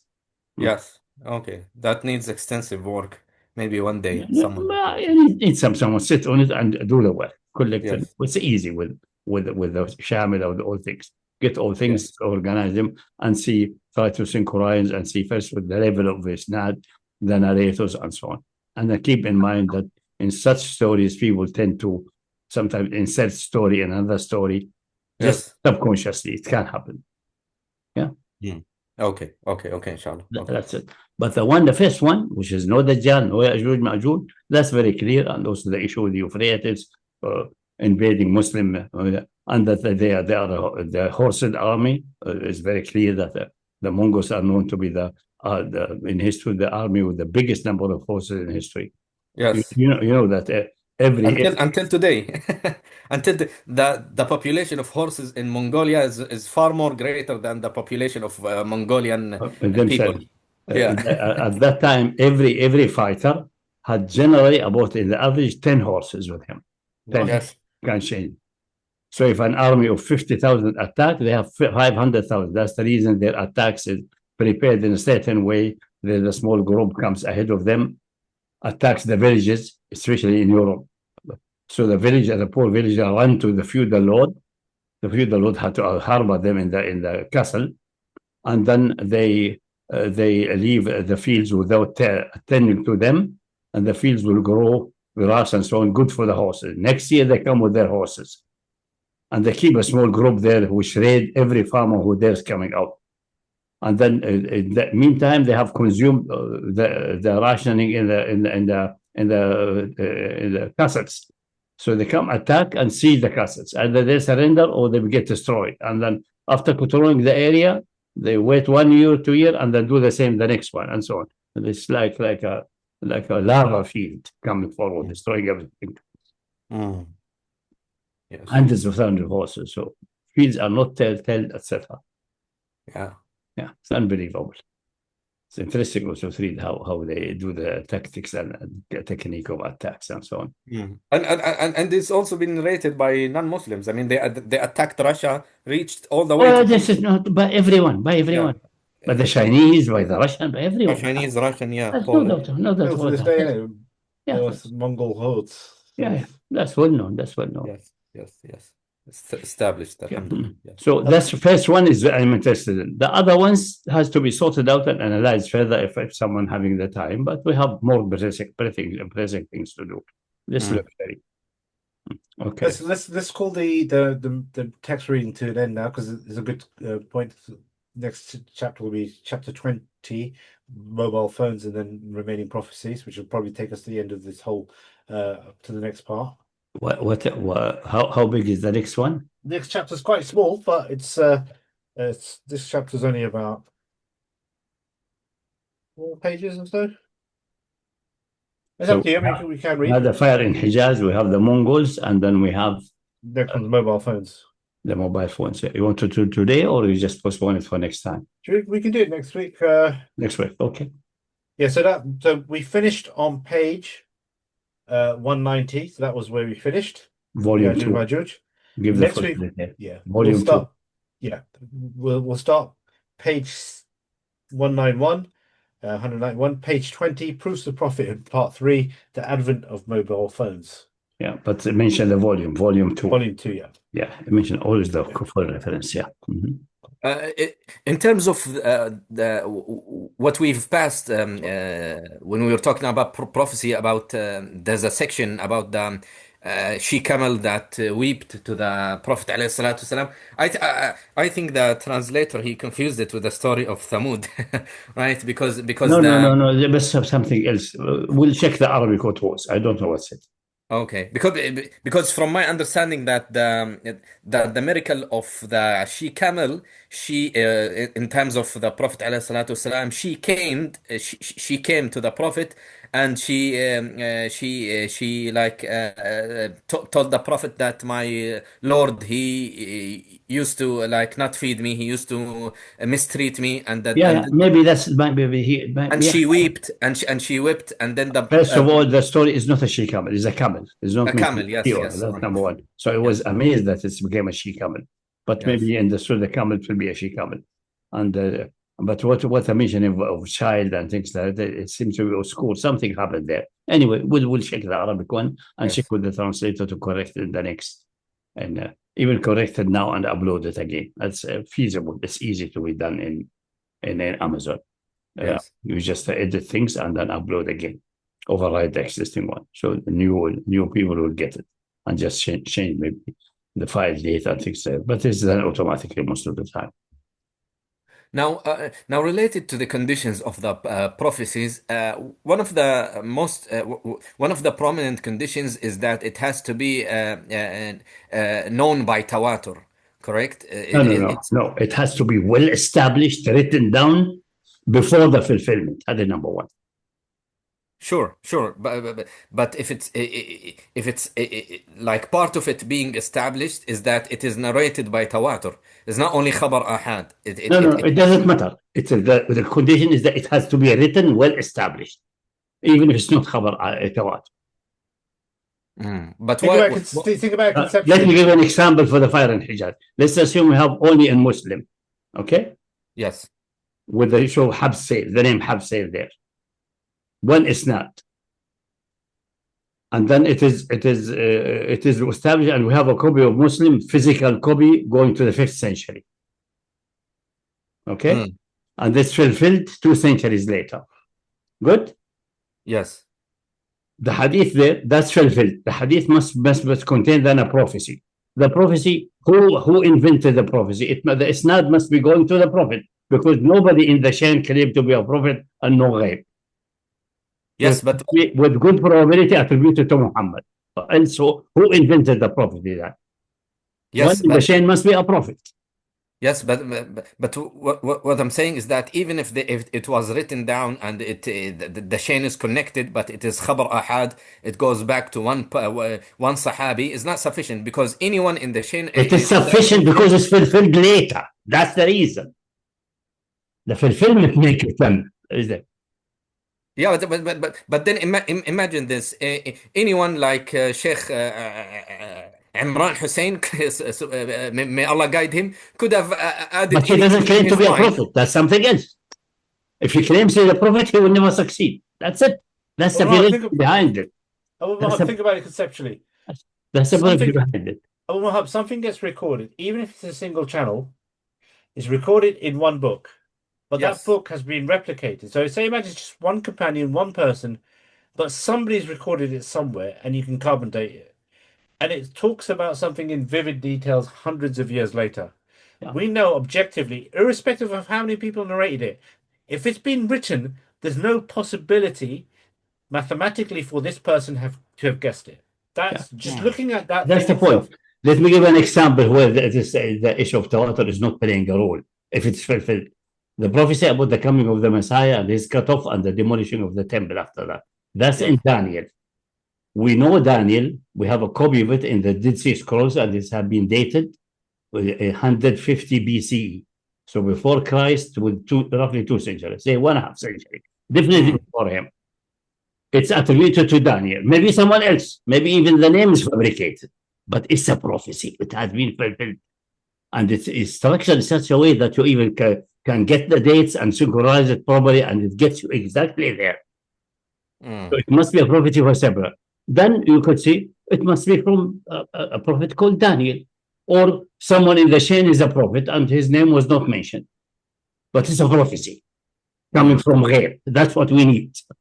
So in my mind, what I'm thinking is that another condition that has to be fulfilled, that it has to be vivid and quite very detailed. No, that's to come then. It has to be then really structured, not like stuff. Structured, yes. Like the people who read palm and say, you will meet a girl and you'll fall in love and have 3 children. That happens to thousands of people. That's not. I mean, it has to be detailed, really, with quite some. It has to be structured, so it is the happening is really singular. From the structure, like this is a fire in Hab sale. That's the second condition, etc. Because otherwise, I mean, just scanning the. No. This picture is the Kundwata ancient condition. It must be written, available before the event. Second, it has to be really a prophecy, structured, not just a general statement like you met a nice girl and you fall in love, but they say you will meet the daughter of the Emperor of Japan and she fall in love and she will run with you away. Yeah, it's detailed. And then you go to Shiri and you have 3 children. One of them become emperor. That's very structured. That doesn't happen to like 1% of the people. Happen maybe 1 in a million years. That's a structured way. One. Second, thirdly, the fulfillment cannot be done by the one who made the prophecy or his follower, because they may try to enforce the prophecy to be happening. In the case of fire of Hijaz, no one in the universe can fulfill it except Allah subhanahu wa ta'ala. Nobody controls the magma and make it erupt out in Habsay or in another place. And make it an eruption such a way that it illuminates even to Busra, and also it doesn't damage Medina. Because the Prophet said, get your people out of the valley. He didn't say get them just far away enough. They never mentioned that this fire will damage Medina. And Medina is protected by his presence. And many ahadith said even Yawm al-Qiyamah, Medina will be deserted before Yawm al-Qiyamah, although it was in the best possible state. It will not be destroyed until Yawm al-Qiyamah. It's protected by the presence of Allah. So all of that fits together there. Yes, it's structured. But can the Prophet or his follower initiate a volcano? That's impossible. So that's it. Because I'll be very clear with you. There's a prophecy. Well, some people assume that it is like. Give me example. Let's have an example. General theory can mislead you. Let's give an example and we can discuss. Yes, because today I discussed it in Arabic forum and I quite looked into it extensively. The so-called conquest of Constantinople. Right? Now there are various narrations. I checked them. Every narration is khabar ahad, is not tawatur. But leave this aside. Don't worry about that. Yes. Leave this aside. Now the matan, the core of the hadith is not structured. I mean, is only talking about conquering Constantinople. Now, anyone at that time of Muawiyah scanning the status quo and saw that Muawiyah was sieging Constantinople, he would have predicted, or at least made a generalized claim that one day you Muslims are going to conquer Constantinople, based on the fact that you are keep hammering it. You know, it was hammered by Muawiyah. But I never mentioned that as a miraculous thing. No, I understand. It's you did not mention, but Well, I'm talking in general. let me tell you something else. Because some of the hadith about conquering Constantinople are false. They are not Constantinople is wrong. That's after Malhama Kubra. There's one mistake. Yes, wrong indeed. In the later, at the end of the time. Leave this. Let's speak of Constantinople. It's very clear that the first attacks will not succeed, because as I said, the first people who attack Constantinople are the first army will be forgiven. Yes. Without saying that they will conquer, and you will conquer Constantinople, but he add something extra.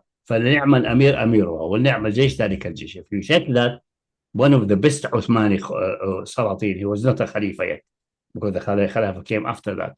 One of the best in general behavior, in excellent behavior, and his and army is that army. So yes, yes. Actually, let me tell you something. This is like a point of contention, because really, I mean, what is assumed that Muhammad the Conqueror, the Ottoman Muhammad, is like a sound good guy. Doesn't seem to, because he initiated the law of fratricide, killing the brothers. Let alone the fact that he might, there's no quite historical evidence, he might have killed one of his brothers who he assumed that he's going to fight with him on the throne. But what is established... I don't think Muhammad al-Fatih, but you can check the history. Go check we checked it. Actually, we had like a big discussion today in the Muntada, and some of the Shabab, they are quite angry with me. You are saying you are attacking Ottomans, bashing them. I told them, check the sources. I gave them the sources of the Turkish government. They claim, even the Turkish government, that Muhammad the Conqueror, he initiated Qanun Nama. What is this Qanun Nama? It organizes the succession of the throne, and permits the Khalif, if he assumed that one of his cousins or brothers is going to grow up and be like a bully and fight against him to take the throne, he has the right of Allah and the approval from the ulama to exterminate his head. That is the Qanun Nama that Muhammad II initiated. Now, what is contested is, did Muhammad II kill any of his brothers? That's a matter of debate. But did he initiate that law is quite established, I think, from the sources, the Turkish sources themselves. As far as I know, this is established well before him. Yeah, but it was like a habit, just a practice. No. He codified it when he opened We don't know. We can check that. I'm not defending him, or generally his behavior with the treasury, his behavior with Hagia Sophia, all his behavior is near perfection. His behavior with the Christian there, the guarantees he gave to them, that Hagia Sophia, despite all the rumors, has been proven that he purchased that from the metropole and gave him even overpriced. And then the picture there were covered nicely with front wall. The behavior generally for that age, quite excellent behavior. And absolutely. I'm not arguing. Keep in mind that the throne is Aziz, as they say in Arabic. So I'm not saying the throne is not Aziz. I'm saying it maybe that's not the case. We have to check that.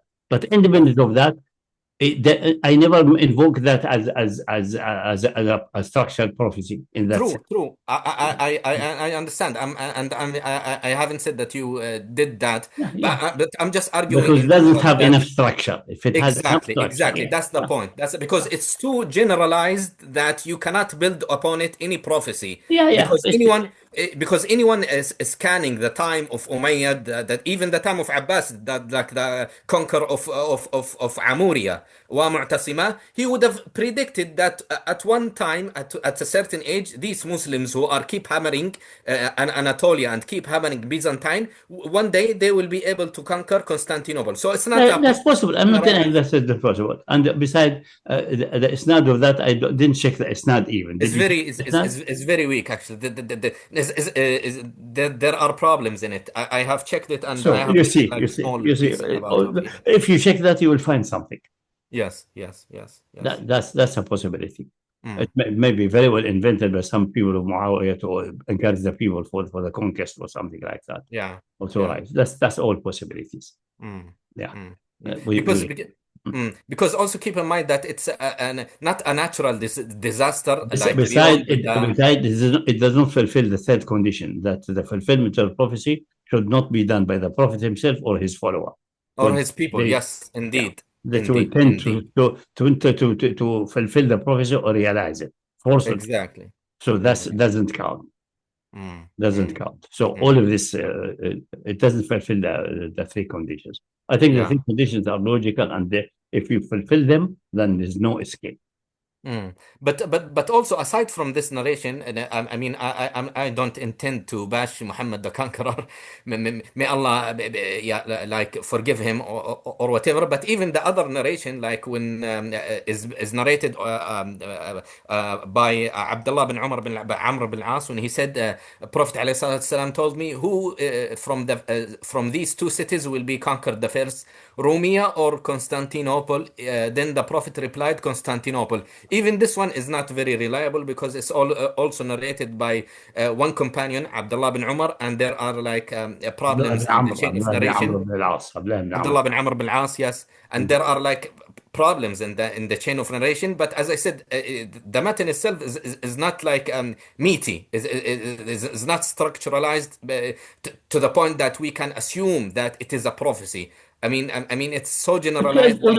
If it's fulfilled, then it's a prophecy, but it doesn't need. Doesn't need. Okay.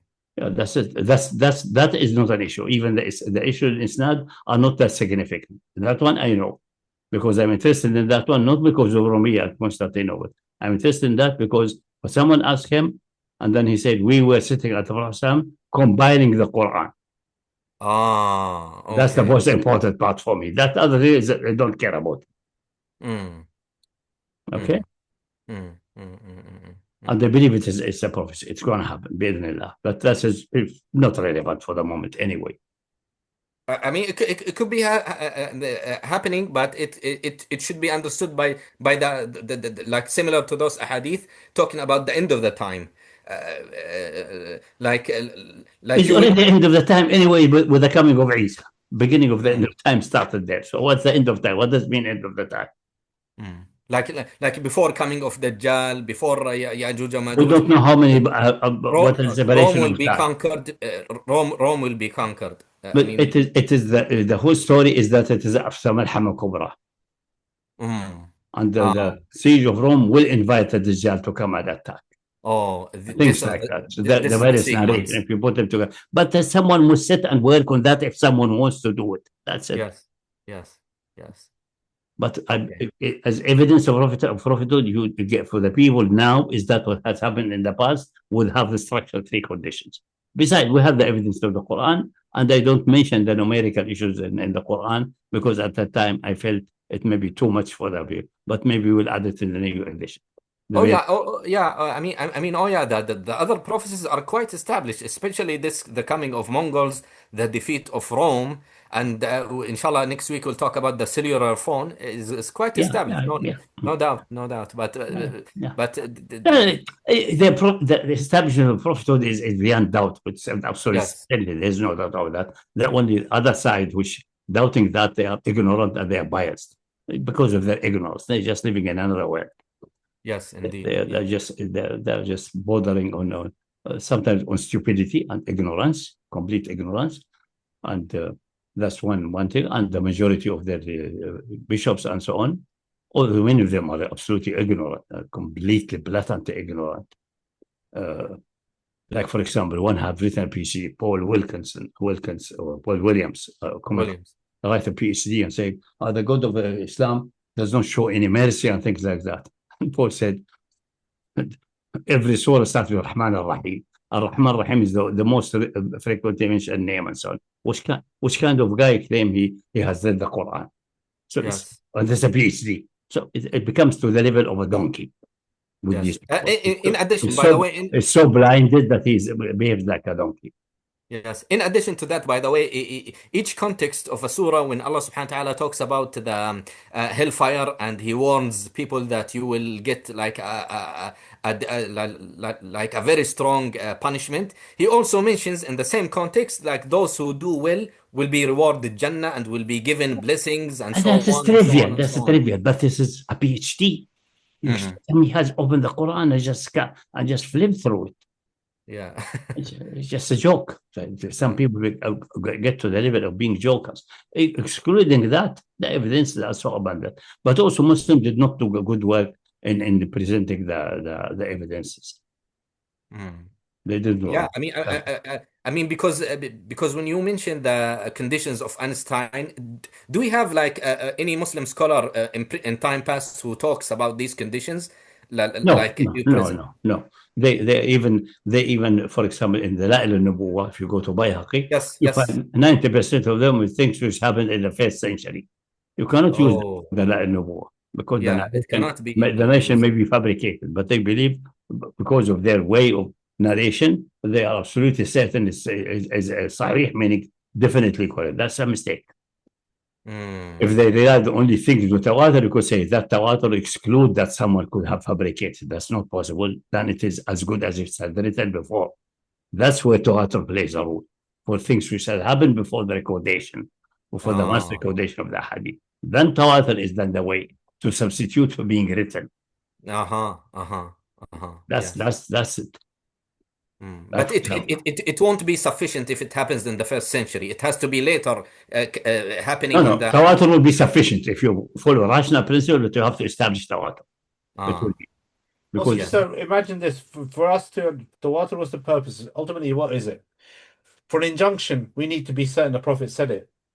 Yeah. So for us, to have an injunction, we need to be certain the Prophet said it, because there is nothing intrinsically with an injunction to establish its veracity other than the fact it's established through the Prophet.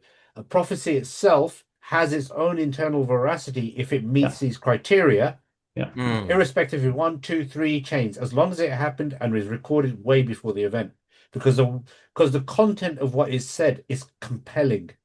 It has those 3 attributes: recording, before the event, sufficient detail. Those attributes in themselves objectively are sufficient. So recording before the event is either writing, even it's one channel, or in an obscure book, because even how come it got in the book? Who wrote it there? Must be a prophet or a follower of a prophet. Because it's really genuine prophecy which has been fulfilled. Like the book of Daniel. Some people say Daniel never existed. Existed. There's a book called Book of Daniel, is available 150 years before Christ, minimum, if not very much longer. It claimed to be from the time of Babylon, but independent of that. Take the minimum 150, and if we get all the details of the prophecy and synchronize the data by using solar eclipses and so on, that's hard work, has to be done. If you do the sort of work, it fits Isa exactly, and the demolition symbol exactly. So everyone has to shut up. Now it is Daniel or my grandmother, doesn't matter. It's a prophecy from heaven, through whoever it is. And then who I doubt it is doubting. And the claim doubting Daniel did not exist is just rubbish. It backfires against those who claim. That's the reason they are desperate to find any failed prophecy in the books. But doesn't help them. One true prophecy means that is coming from a prophet. That in the same book, there is embellishment and fabrication, yes. In the book, somebody may have fabricated something, or added something, but this one cannot be fabricated because it's realized. It's impossible to fabricate. That's the point. Yes. So rationality dictates that if the book on Daniel, one prophecy is correct and can be verified and really a structured one with all the condition of so-called condition of Einstein is fulfilled, then this is indicate prophetic and divine origin. that in the other part someone tampered or added something or played something because of whatever bias, maybe doesn't stop. Nobody claims that proves that whole book of Daniel from A to Z is correct. Not necessary, but that prophecy itself is of divine origin. That's what we want to prove. And how would you respond to those who might say that, even if it was fulfilled, it could be by chance or by luck? It's impossible. If you strike 10 lotos, one of them might win. That's not 10. That's not impossible. A man called Messiah comes and be cut off from the people. Cut off, not even a crucified. They're dying by exile. And then the time, mention the time. It's mentioned 7 weeks of years, 7 times 7, etc. Mentioned that number. Starting from the day the decree to rebuild Jerusalem. And that's the decree of Artaxerxes, etc. Yes. But you have to ascertain the date of that and ascertain the time schedule and ascertain how the years are counted. And if we do that, we end exactly the day of cutoff. It is Wednesday before the crucifixion, the year 27. 27.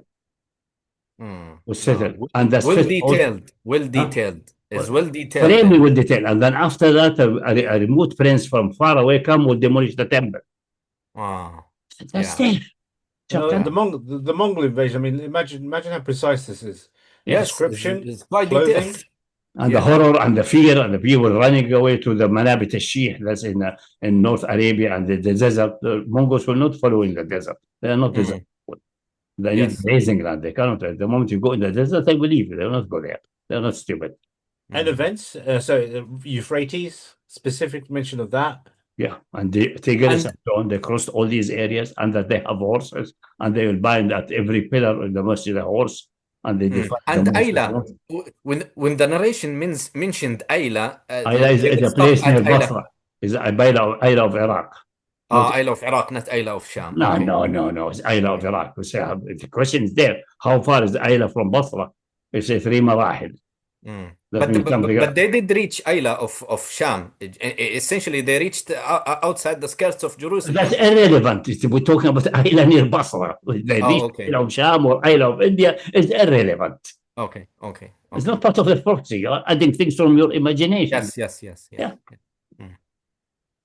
Okay, inshallah, we'll convene next week, same time, 8 o'clock. So it's very. You have to be very cautious about this. Be very meticulous. Like for example, the book of Daniel, I saw a video and someone say, this prophecy of Daniel, not the chapter 9, has failed. So this is not a prophet. No, maybe the book has been tampered with, but the one who did not fail show that it has divine origin. In the case of Daniel, we are not proving his prophethood or not whether it existed. There is something for divine origin, because this is impossible to be accessible to human. And that's what we want. Meaning, chapter 9 of Daniel, I'm working with it for years now, but I stopped because of the issues of vision. Anyway, that is a cure or a pill against atheism, not against to prove Daniel or not Daniel or the authenticity of the book or not. It is against atheism. This could not be possible in an atheist frame. This for divine proof. Proves divinity, yes. Divinity, yeah. Because prophethood, if it's established with certitude, it proves the divine origin. Correct. The existence of the divine. That's the reason. And I'm planning to put that in a series called Cure for Atheism. And one of the cures is the story of Daniel. Not to prove Daniel is a prophet or not prophet, or the story is correct about Nebuchadnezzar or is embellished or added or so. No. This prophecy alone is well structured. And the other prophecies can be then studied, see if there's any embellishment, how can we understand them, and things like that. Some of them may have failed. Some who are referred, for example, to previous empires, maybe have embellished by the people coming after that. They added and subtracted. We don't know. Maybe they added complete chapters. There's no guarantee for that. But we need to see that there's one prophecy there, which is genuine, which must be of divine origin. So it is cure for atheism. It's not to prove that Daniel is a prophet or not, and so on. Then we conclude most likely it's from Daniel, and most likely what he claims there seem to be genuine, and that he received it from Jibreel, and the description seems to be making sense and reasonable, and we look for further evidences then, if needed, if we concerned about Daniel and how reliable his book. But we know all the previous books have been tampered with, have been embellished, have been played with. But some prophecies may have escaped. Allah protected them to be a cure for atheism. And that's good. That's an important aspect, not to be neglected. Here, in the case of Muhammad Sallam, we know these are coming from him through Isnad and so on. And we know that people in the chain, nobody claimed to be a prophet or whatsoever. And nobody, even the most fertile imagination, not produce that, because it's structured one, as I said, that's the meaning of the real prophecy, not just hand waving, the usual like palm reader or so on. This is hand waving. You can invent nice stories. That's not a problem, which happen like for a good portion of human being. 1% of people will marry his high school sweetheart. So there's no problem. You will meet your high school sweetheart after a separation of 15 years, and then you get married to her. Yeah, it could happen to anyone. Yeah, not to anyone, but to 1% of the people will 1%. Yeah. But if I say you will accidentally meet or accidentally save the daughter of the Japanese emperor, and he has no male sons, and then you get married to her and you will be appointed then, although you are not Japanese, appointed as an emperor and things like that. That's something that is a tall order. That happened maybe 1 in a million years. It makes sense. You read it and you see, is this something which can happen reasonably to a reasonable number of people, like 1 in 100 or 1 in 1,000, or is something maybe 1 in 100 million or 1 billion, or never? Yeah. Yes. Like the one of the Mongol, like the one in fire in Hijaz. The fire in Hijaz is even worse, because at that time there was the Arabs have no memory of fire in Hijaz or fire in Arabia whatsoever. But the last anything which could be volcanic may be something in North Arabia, the mountain called Mount Sa'ir. Sa'ir is the fire. Mount Sa'ir, which Musa passed when he took the Israelites to East Jordan, to the eastern of Jordan, and settling there, and then they went in the wilderness. They failed, and they went spent 40 years in the wilderness in that area. Anyway, Mount Sa'ir, most likely because it was the time remaining some fuming there. But in Arab memory, before Islam, maybe for 1,000 years or 2,000 years, they have no memory of a volcano or anything like that. They have some earthquakes, they know that, and they have sometimes like some gases coming from the ground and so on. Yeah, they have that. It's around Medina. What's a fire like described, a volcano of that size with rivers of lava? They have no experience and nothing in their recent history, and nothing to be expected, and no geological sciences developed at that time. No concepts about volcanoes, nothing whatsoever. Okay? Yes. But we don't have only one, we have plenty. The one of the mobile phone is even shocking, stunning, which we'll have next time, inshallah. Inshallah.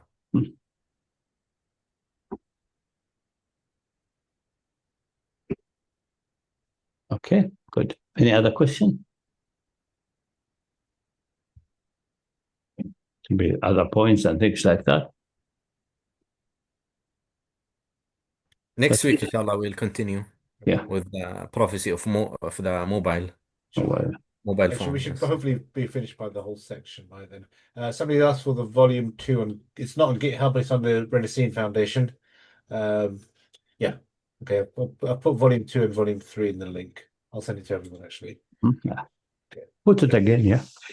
Put in the description again also. It's good to have that repeated and so on. Okay, next week, inshallah, same time. Okay. سبحانك اللهم وبحمدك نستغفرك ونتوب إليك. اللهم صل على محمد وآل محمد كما صليت على إبراهيم وآل إبراهيم في العالمين إنك حميد مجيد. وبارك على محمد وآل محمد كما باركت على إبراهيم وعلى آل إبراهيم في العالمين إنك حميد مجيد. وصلونا على خير، والسلام عليكم ورحمة الله وبركاته.